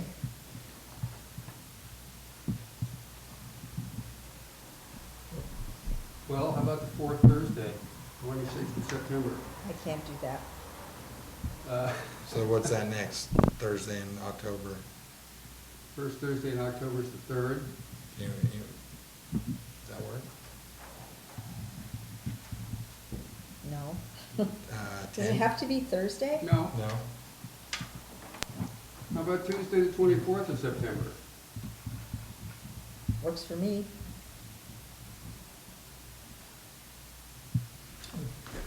So why don't we want the survey results back? Because this is, all that would do, I mean, this is a separate process. So how would you use the survey results at this workshop? You don't want to take the time to tell people at the workshop what the community has already said. You want to get the people who bothered to come to the workshop, who care that much about it, to do their, how would you incorporate the survey results in the workshop? You could eliminate things that have no support. Yeah. But presumably they have no support.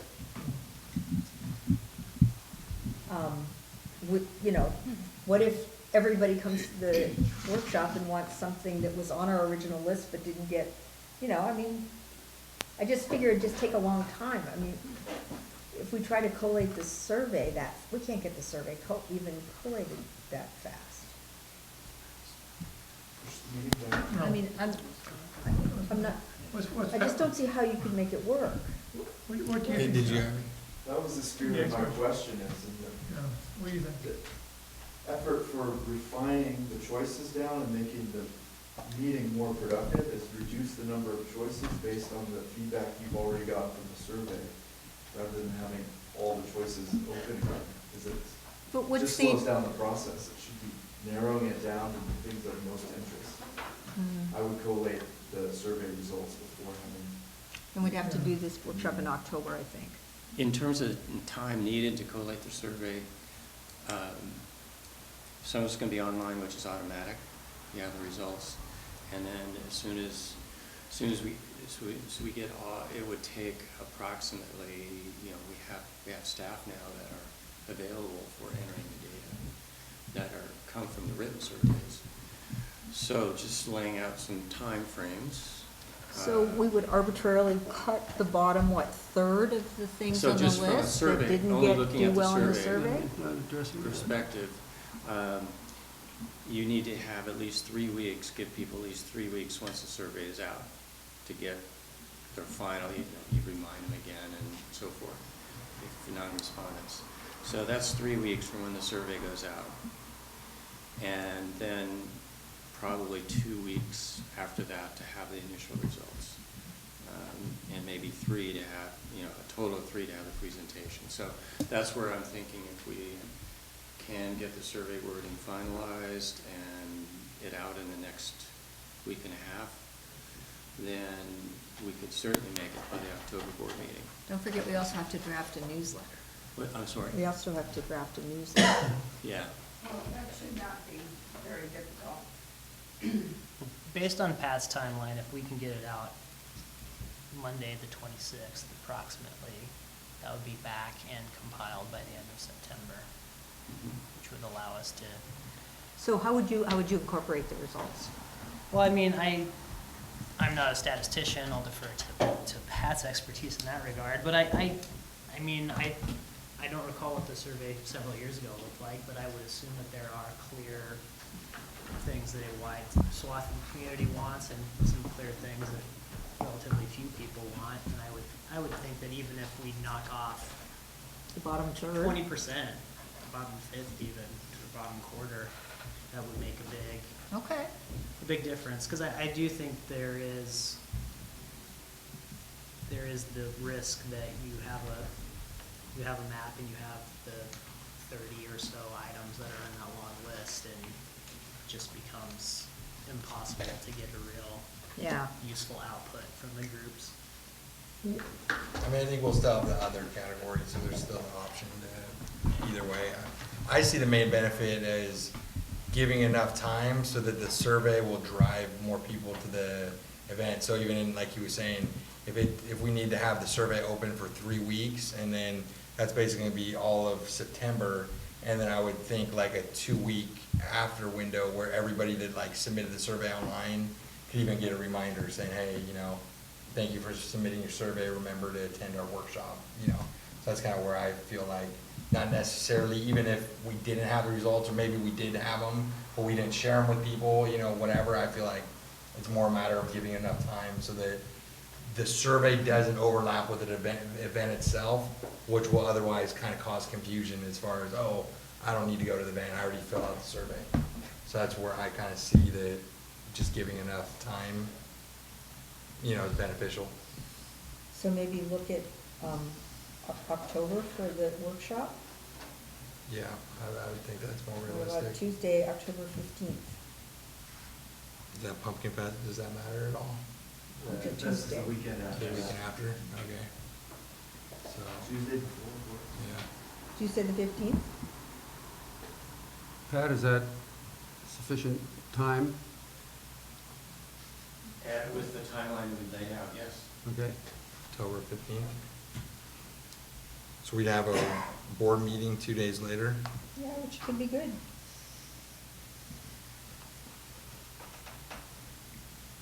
For analyzing the results, how do you factor in, it seems to me a lot of people who have done the survey will come to the workshop and essentially vote twice. Well, there are two different forms of data collection, so they really can't be added together. The survey is more objective, goes to everyone, they have an equal opportunity to voice their opinion. A workshop are generally for people that have the strongest interest, yes. Strongest interest, no. Those are the people that you're going to tend to get to a workshop, like any public meeting, that's really clear. I'm not saying that's bad, I'm just saying they're different. And so you have to kind of triangulate using workshop data, using survey data, using your own thoughts to kind of come to the best, you know, conclusions. Thanks.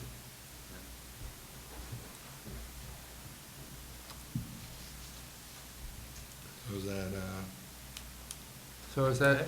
Tuesday, October 22nd, is that what it's in? Or No, no, October 15th. 15th. And then can we say 6 to 9, doors open at 5:30? Just 'cause Or I feel even like- 5 o'clock, if we want to make sure that. I just feel like that's getting a little bit too early though. It makes it Okay. tough for people with work. People bring kids, 9 is too late. Yeah. I mean, that's where I feel like 6 to 8 maybe, and then Well, I think it's going to take at least 3 or 4 3 or hours 4 to do hours. this. 5:30. I have young kids, we're taking off at 7:30 to get in bed by 8. Yeah. Yeah, and I don't think people, I've gone to a lot of these things over there, and 4 hours, people are not there anymore. Yeah. convenient, if the pizza's there, go early, have dinner as Yeah, part of the process. yeah, we'll be there Families at, will we'll be there appreciate at it. 5. Yeah, I'd say Yeah. start it at 5, and then the actual thing starts at either 5:45 or so, and with a little presentation, and then you have 6 to 8. Does that work, people? Yeah, I think so. Okay. And then, actually, anything else we need to decide?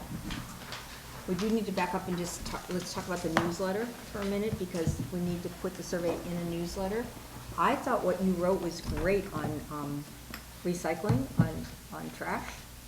So, I think that could be an article. We want to maybe put a little history of Burnham in there. I was thinking I might do a small history fact about El Granada, something kind of fun. I have some input. On, Burnham. yeah, okay. So, you know, big thing on the front, inviting people to the workshop. Anybody have any other ideas of what articles could be? We've also got some information from the grand jury report that they asked Okay. us to include once a year. So we can add Perfect. that. Delia? I have some pre-written articles about dog waste and also cigarette butt waste. That would be Yeah, nice. that's good. The RCD stuff on dog waste is really compelling, actually. It's really shocking. Anybody else? Okay, so that's just the other thing that has to get done. Who's the, we had a newsletter committee. I have a communications committee. Same thing? Yeah, communications. Probably. Communications. We also wanted to profile some of the activities from the summer Yes, rec good idea. program. With, excuse me, a short blurb about what they were and a photo from each one of the events. That'd be great. I took a picture of Fran's event, by the way, that Yeah, I can send so you. I'll be collecting all of that. Fran's very good event. Well, remember, this is a total of, Yeah, I know. they're gonna have photos of every event. True. Well, we need some good bouncy house pictures, that's for sure. Anything else? All right. May I make a quick suggestion? Yes. Pat teaches on Tuesday nights, and we would really like him to be available for the workshop. So if it could be either Wednesday or Thursday of that week, Thursday, we have a meeting. or Wednesday of that week, or even Monday of that week. Monday is Columbus Day. I'm not sure that matters anymore. What about Thursday, the 24th? Wait, we're talking Thursday, the October. 17th of October would be the next. How about the 14th? No, we have a meeting on the 17th. So what How about the Thursday, 14th? The 24th I can do. Yeah, 24th? Does It's that work, Pat? That work for you? Thursday, the 24th for people? As far as I know. Yes. Okay. Is that okay, Pat, for your schedule? Let's do that. All right, so, Okay.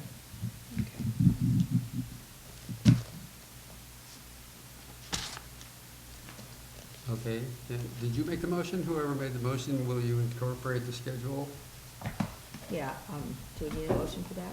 I'd like to I make. don't think so, yeah. No. We'll just schedule a meeting. Okay. Great. All right.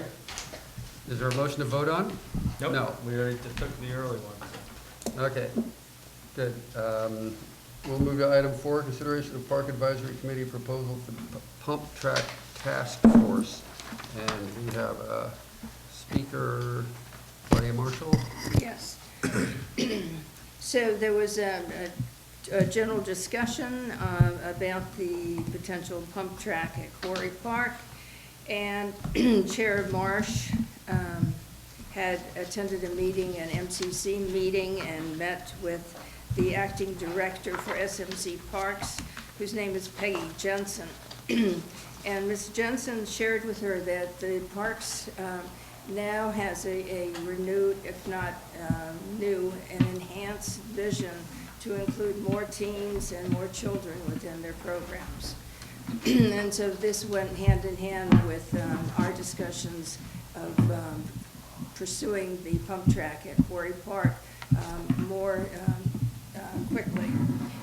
And so the action that was taken at the PAC meeting was to request the board, your board, to approve a task force consisting of members Barker, Dragony, and Kolsch to develop a proposal for a pump track, including an overall cost estimate and potential location options within Quarry Park.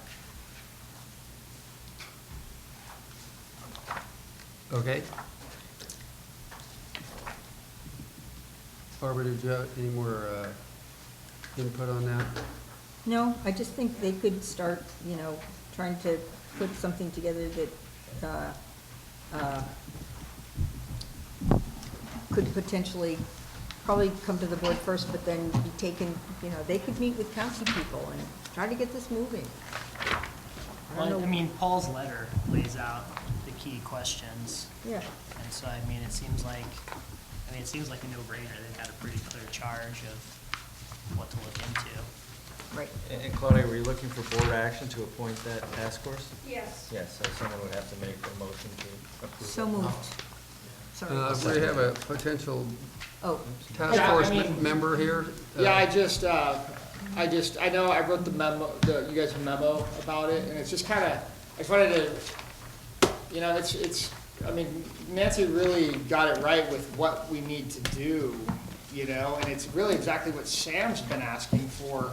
But I think, I mean, I really got to say myself, I wish maybe, you know, last year, I thought, you know, had the experience to know, you know, how to proceed with this. But I think all along it's been kind of like just waiting for the county, you know, thinking they're just doing their thing. But they were really, you know, waiting on They are us doing their to thing. approach them because, you know, we're the ones that want to build this thing. And, you know, it makes sense that us pump track supporters would really, you know, lead that because, you know, ultimately that's where it's coming from, you know, the support. So, yeah, I know I wrote that in the memo, but I just wanted to say it too. I think it'd be great. You'd do a great job. You will do a great job. Thank you. Okay, so Barbara made a motion and Eric I will second. seconded it to appoint the three-person task force recommended by PAC. Was it a 3-person or 4-person? 4-person. It's 4-person. Sorry, in the it's memo. 4-person. No, it's Barker, Dragony, and Kolsch. Okay, so no Cantrell.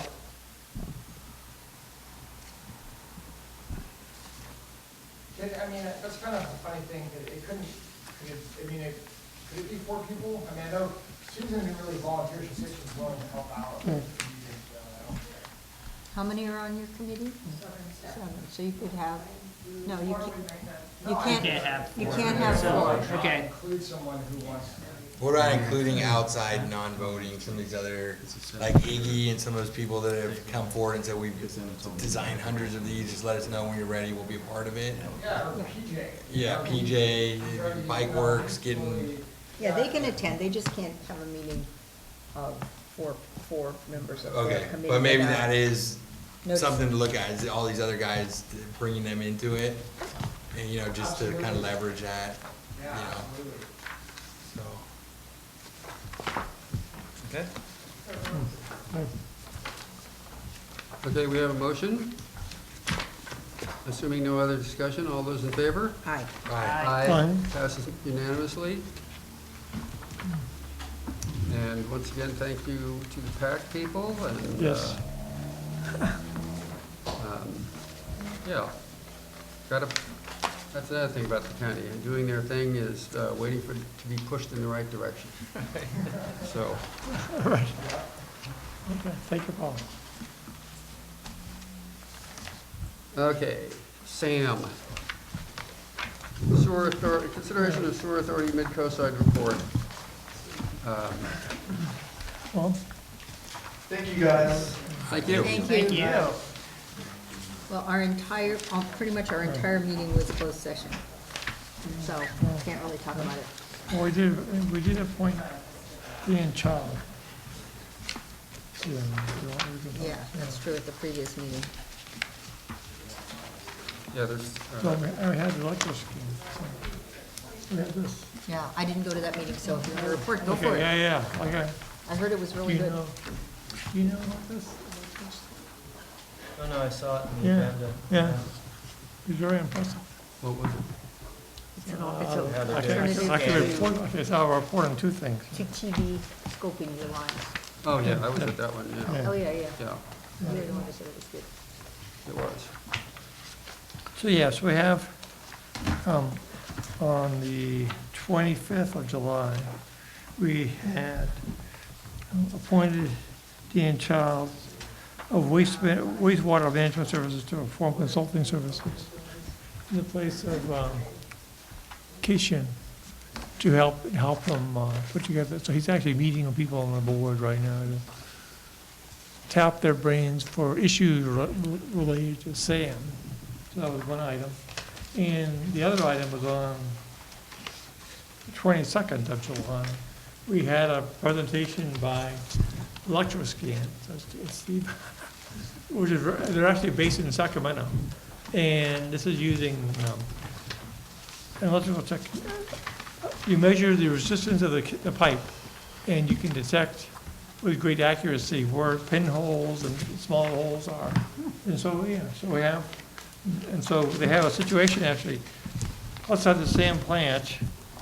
They had surveyed about 800 feet of pipe, and they found 342 pinholes and 27 individual defect locations in the 800 feet of pipe outside the SAM plant.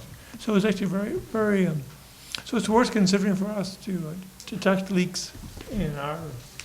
Does that work with all kinds of piping, or is it just metal, copper? No, and also, no, it also works with the, VCP? Yes, CIPP pipe, yeah. And the, VCP pipe. Oh, cool. Apparently. I sort of asked that question when I asked, generally, what kind of pipes come back with the best results? And generally, the answer is new ones. Yeah. So, yeah. But yeah, they could do it, my understanding was they could do it on any kind of pipe. Very cool. It's better than TV. I mean, that's a situation, I mean, you have the TVs down there, and they're missing things. They can't see around corners, where this is actually assaying the entire pipe for resistance. Yeah, it was kind of alarming how many flaws they found on the pipe coming right into the pipe, into the plant.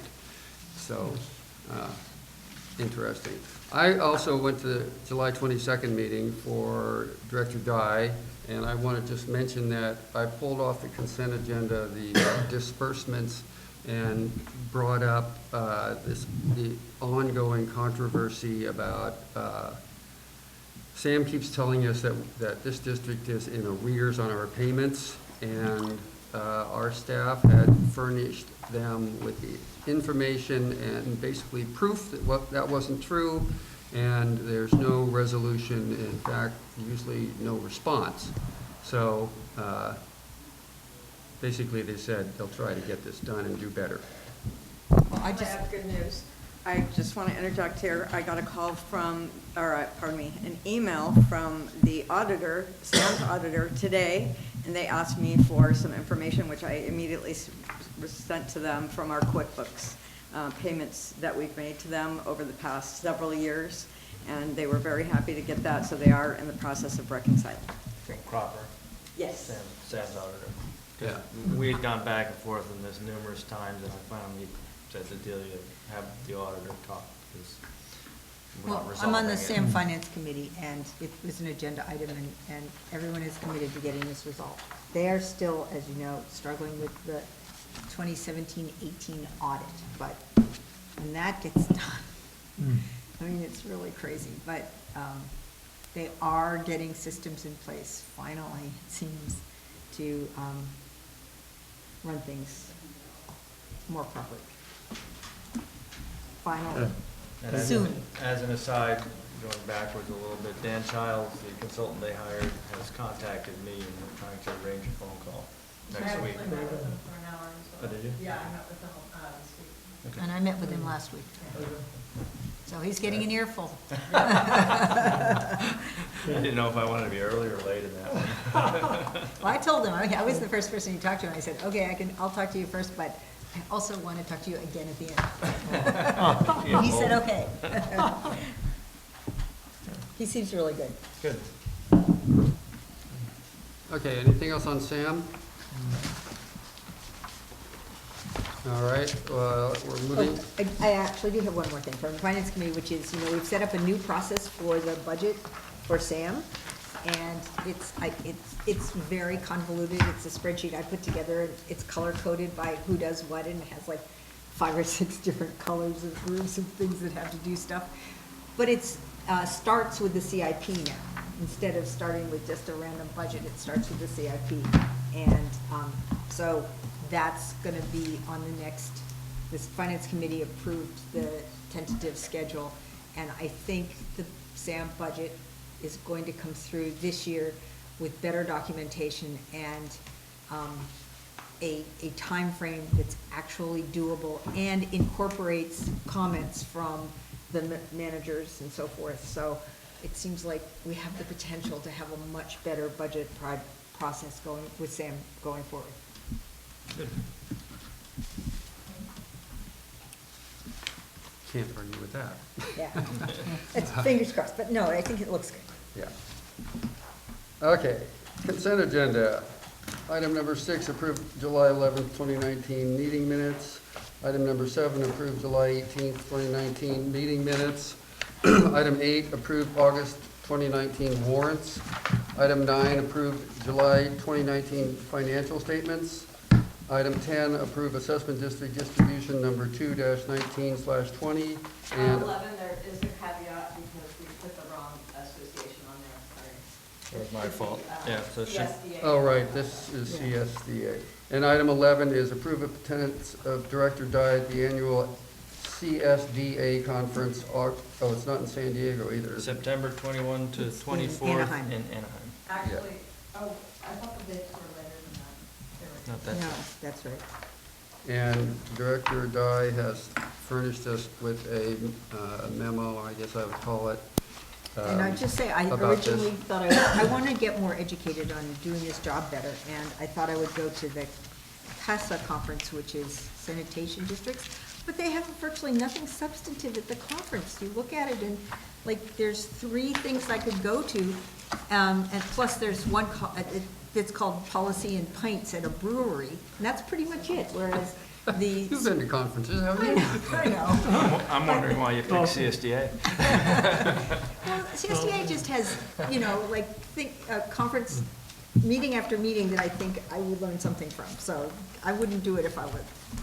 I can get beer up here. Oh, Okay. Stone's pretty good. So unless anyone has, wants to pull an item for discussion, we need a motion to approve the consent agenda. So moved. Second. No more discussion, all those in favor? Aye. Passes unanimously, thank you. All right, committee reports. I have one. I was at our local chapter, San Mateo chapter, CSDA meeting on Tuesday evening. The most pertinent thing was discussed, LAFCO gave an update on their draft update to the MSR and sphere of influence policy guidance. Probably the 2 most potentially relevant things for us, or things to be aware of going forward, is they are supposedly going to formalize a schedule for future reviews. Can you explain just briefly what that is? I can.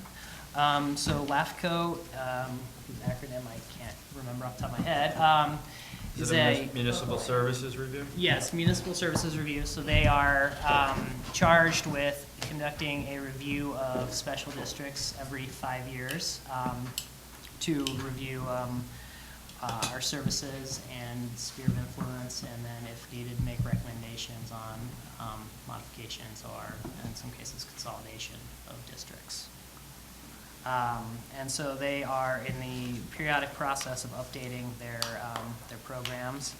And On the MSR side, they are looking to explicitly add in review in the context of climate resiliency, sea level rise, and climate change issues, which when and if we come up for another review can be pertinent given our purviews.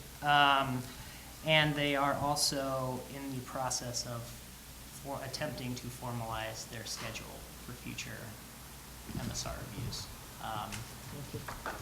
And that is ongoing. The deadline for comments is next Tuesday, and then there will be a public meeting in September.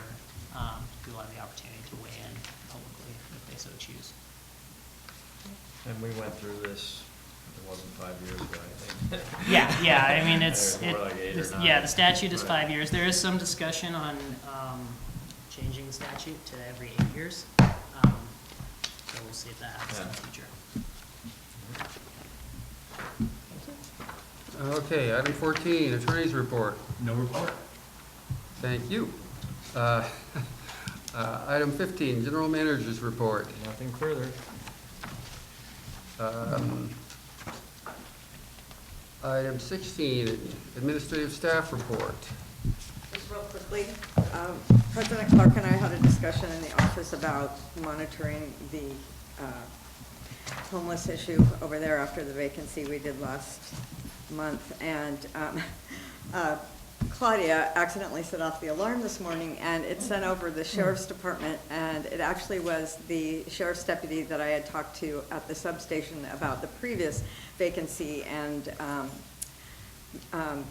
President Clark had gone for a walk out there to check out after our conversation what was going on out there, and there's probably more homeless encampments in the more thicker parts of the property, the riparian area. So I mentioned that to the sheriff's department today, and she was going to go check and see if maybe she could make contact. I thought that we should probably just go ahead and do another notice and work on getting that cleaned up as well. So that's one thing. And I just want to mention that August 3rd marked my 20th anniversary with the district. Thank you. Congratulations. Thank you. Congratulations, indeed. The other news that you imparted to me about up here on Portola is... Oh, well, that's kind of a complex thing. I'll have to email. I'd rather not mention it now. Okay. It's a little bit more longer to explain. Okay. And the construction that's been going on with the staging next to the post office is the sewer hookup for the new fire station? Is that what's Right. happening? Well, the trenching, Yeah. yeah. The trenching and everything? That's what I figured, but I'm confirming. What about what's going on with the medians? What's the activity? I actually went and somebody sent me an email, so I went and looked at, there's a, Balboa Circle, there's a big construction yard and fences and everything else, and so I followed the loader up Vallejo, and it's the water company putting in new water lines on Vallejo and like 5 other lines up there. So that's their yard, which I presume they got permission from the county for. And I posted, some people were talking about it next door, so I told them what it was. Meanwhile, I think everybody up in that area got a notice from the water company, like, after it had already started, so that's what's going on there. Did we get a notice? No. I think we should. I think we should I think too. we should tell. We were actually involved in, we had to sign off on their work, but I didn't know anything about the meeting as state, Yeah, I think we should notify all the other agencies that do any work here, including the county, that we have an interest, an expanded interest in the medians, and we should know when things like that are scheduled. I will note that 2 of the people on next door said, "Oh, I was hoping it was a playground." Seriously, that's what happened. I know. I'll ask the county if they can send us a notice in the future. Okay, item 17 is the engineer's report. And we have one from John Rayner, which is very familiar reading. Yes. Well, we had some movement because we didn't get the Sandus survey completed. Which survey? The Sandus survey of the. Oh, for the state, the park property, Right. Oh, we did. Yay, that's Yeah, so, Yeah. you know, our. We're charging Kind of for it. like the county comment. Yeah. The critical path is not what we're doing, it's gonna be what the state parks does. Yeah, and, I think the county is slow. Chuck, have you talked to John about this?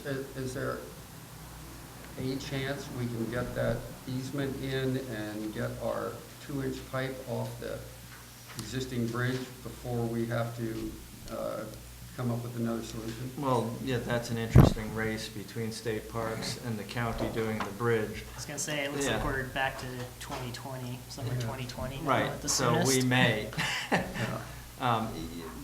The temporary fix to that, which is turning the pump around and going to the manhole in Murata, isn't that big of an expense, so it's not that big a deal, but obviously we'd rather get the project going and complete. Yeah, presumably that manhole's in the middle of the road, street? Yes. Yeah, so we'd have to do a little 3-inch trench. Right. Run it there. Are we still calling them manholes? You say that, I just read somewhere. They changed Berkeley, the whole bunch. Berkeley changed That's it why it all. was Berkeley. Did they change it to person holes? They changed every gender They changed that one. pronoun in the city code to be gender neutral. They changed that manhole to maintenance access. Okay, I There think you that's go. better. It's like, Yeah, and they tried to get more syllables, but that's what they came up with. speaking And of I bet which, everyone will be calling it that really soon. Yeah. well, people say firefighter now instead of, say firewoman.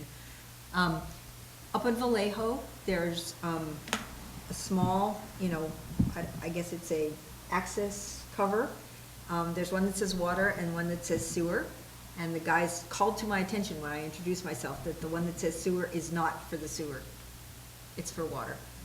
And I think they would rather have a water one on it. I don't know why we have a sewer one on it. I don't know why they haven't just gone and changed it without telling us. Yeah, Right. I don't know either, but they asked me to pass it on and I forgot all about it until this very minute. It's small? Yeah, it's like this big and it's just got a pipe underneath. The metal?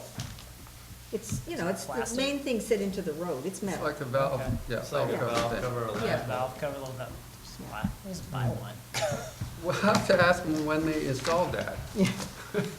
Because I don't think we've ever done any of that size. Yeah, I don't know how it got there, but.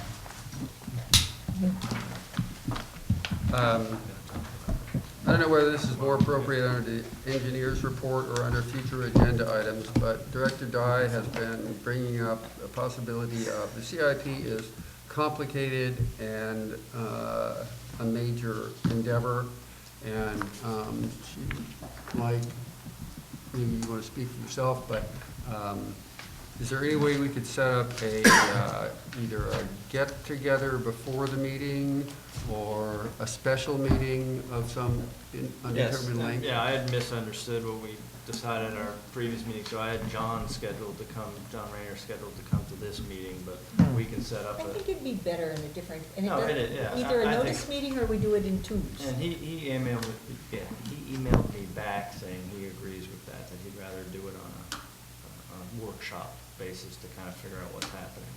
So, yeah, so he is on board with that, so we'll schedule that. Is getting here earlier a problem for anybody on a Thursday, or? Not usually. You wanna not do it on a usually. Wednesday? No, I mean, the caveat is I'll be out the next 2 meetings, but Okay. I'll work around that. All right, well, we'll schedule something. I'll be up here for the mediation, so we can kind of book in on that. So I'll talk to John, we'll figure something out. He's out, he's actually retired and acting like he is, so. So I'm a little jealous of that. So I'll schedule something with him and send something out for you. And I'd just like to say on future agenda items, I would just like once a year for us to just, have our ecology service up the fact that, there's some changes in recycling. Somebody put in the review about, why can't the city provide recycling centers? And I don't think people realize that nothing's getting recycled anymore. They raise the rates every year, and they have two different, as I recall from the contract, they have 2 different formulas by how they do it. And I just feel like once a year, because it's a big lot of money that we spend, and if there are vendors that we could have a nice update. I'm not looking for controversy, I just think for our community, a nice, once a year check-in of Yeah. how's it going, what are the new policies that are affecting it, something like that. It'd be nice to have it coordinate with the rate increases. Yeah, which I So think we'll already just happened. add a standing item in Once a January. year, yeah. Yeah. And the bad news about that was in the San Mateo Journal, said it was either today or yesterday, there's a big company, the name of which I just forgot, but they just closed their 264 It's in the review, buyback. yeah. Yeah, it was in the review, and what sounds like the last one in San Mateo County where you can take empties, cans and whatever and sell for the pittance they can give, is closing as well. So there will literally be no place to get rid of that stuff in San Mateo County. And, California, it's kind of. yeah, and it's really impacting all the Recologies and other garbage companies across the state. And we're just gonna have to brace ourselves because, We're gonna have to pay to have things recycled. That's right. The bottom line is what's happening, yeah, free recycling is soon to be a thing of the past. yeah. So, And congratulations to Jim Well, thank you. for the Coastside Land Trust, oh, yes, getting an award. and thank you too. Yes. Also, do you want to talk about Sam? Having another alternate for Sam? Oh, yes. Yeah. Yeah, go ahead, Tim. Well, yeah, so we have, another item would be, because right now Matthew is our only alternate for Sam. And the question is, it kind of limits our flexibility, so it'd be nice also to add an item that we would have a second alternate for Sam. It gives us more flexibility. So we could do that next week, when we want to do it. Sure, we can do that Yeah, this it meeting. should be pretty fast. It should be simple, we just, last person Yes. comes in the door, they're it. Well, you're safe, David. I'm gonna be out of town, so that's the way you get action items assigned to you, is not be at the meeting. He's really figured it out. That's what I do to people at work all the time. Okay, you want to just volunteer now? Okay. Yeah, I'm happy to be it. If we need to have it on the agenda Yeah, next month. this will be Thank you. a rare occurrence. No Yes, worries. yeah. I don't miss So- very many meetings. But there is a lot happening right now. Yeah. Yeah, there is, there's a lot of shuffling going on. All right, well, that concludes this meeting. We're adjourned. Phew.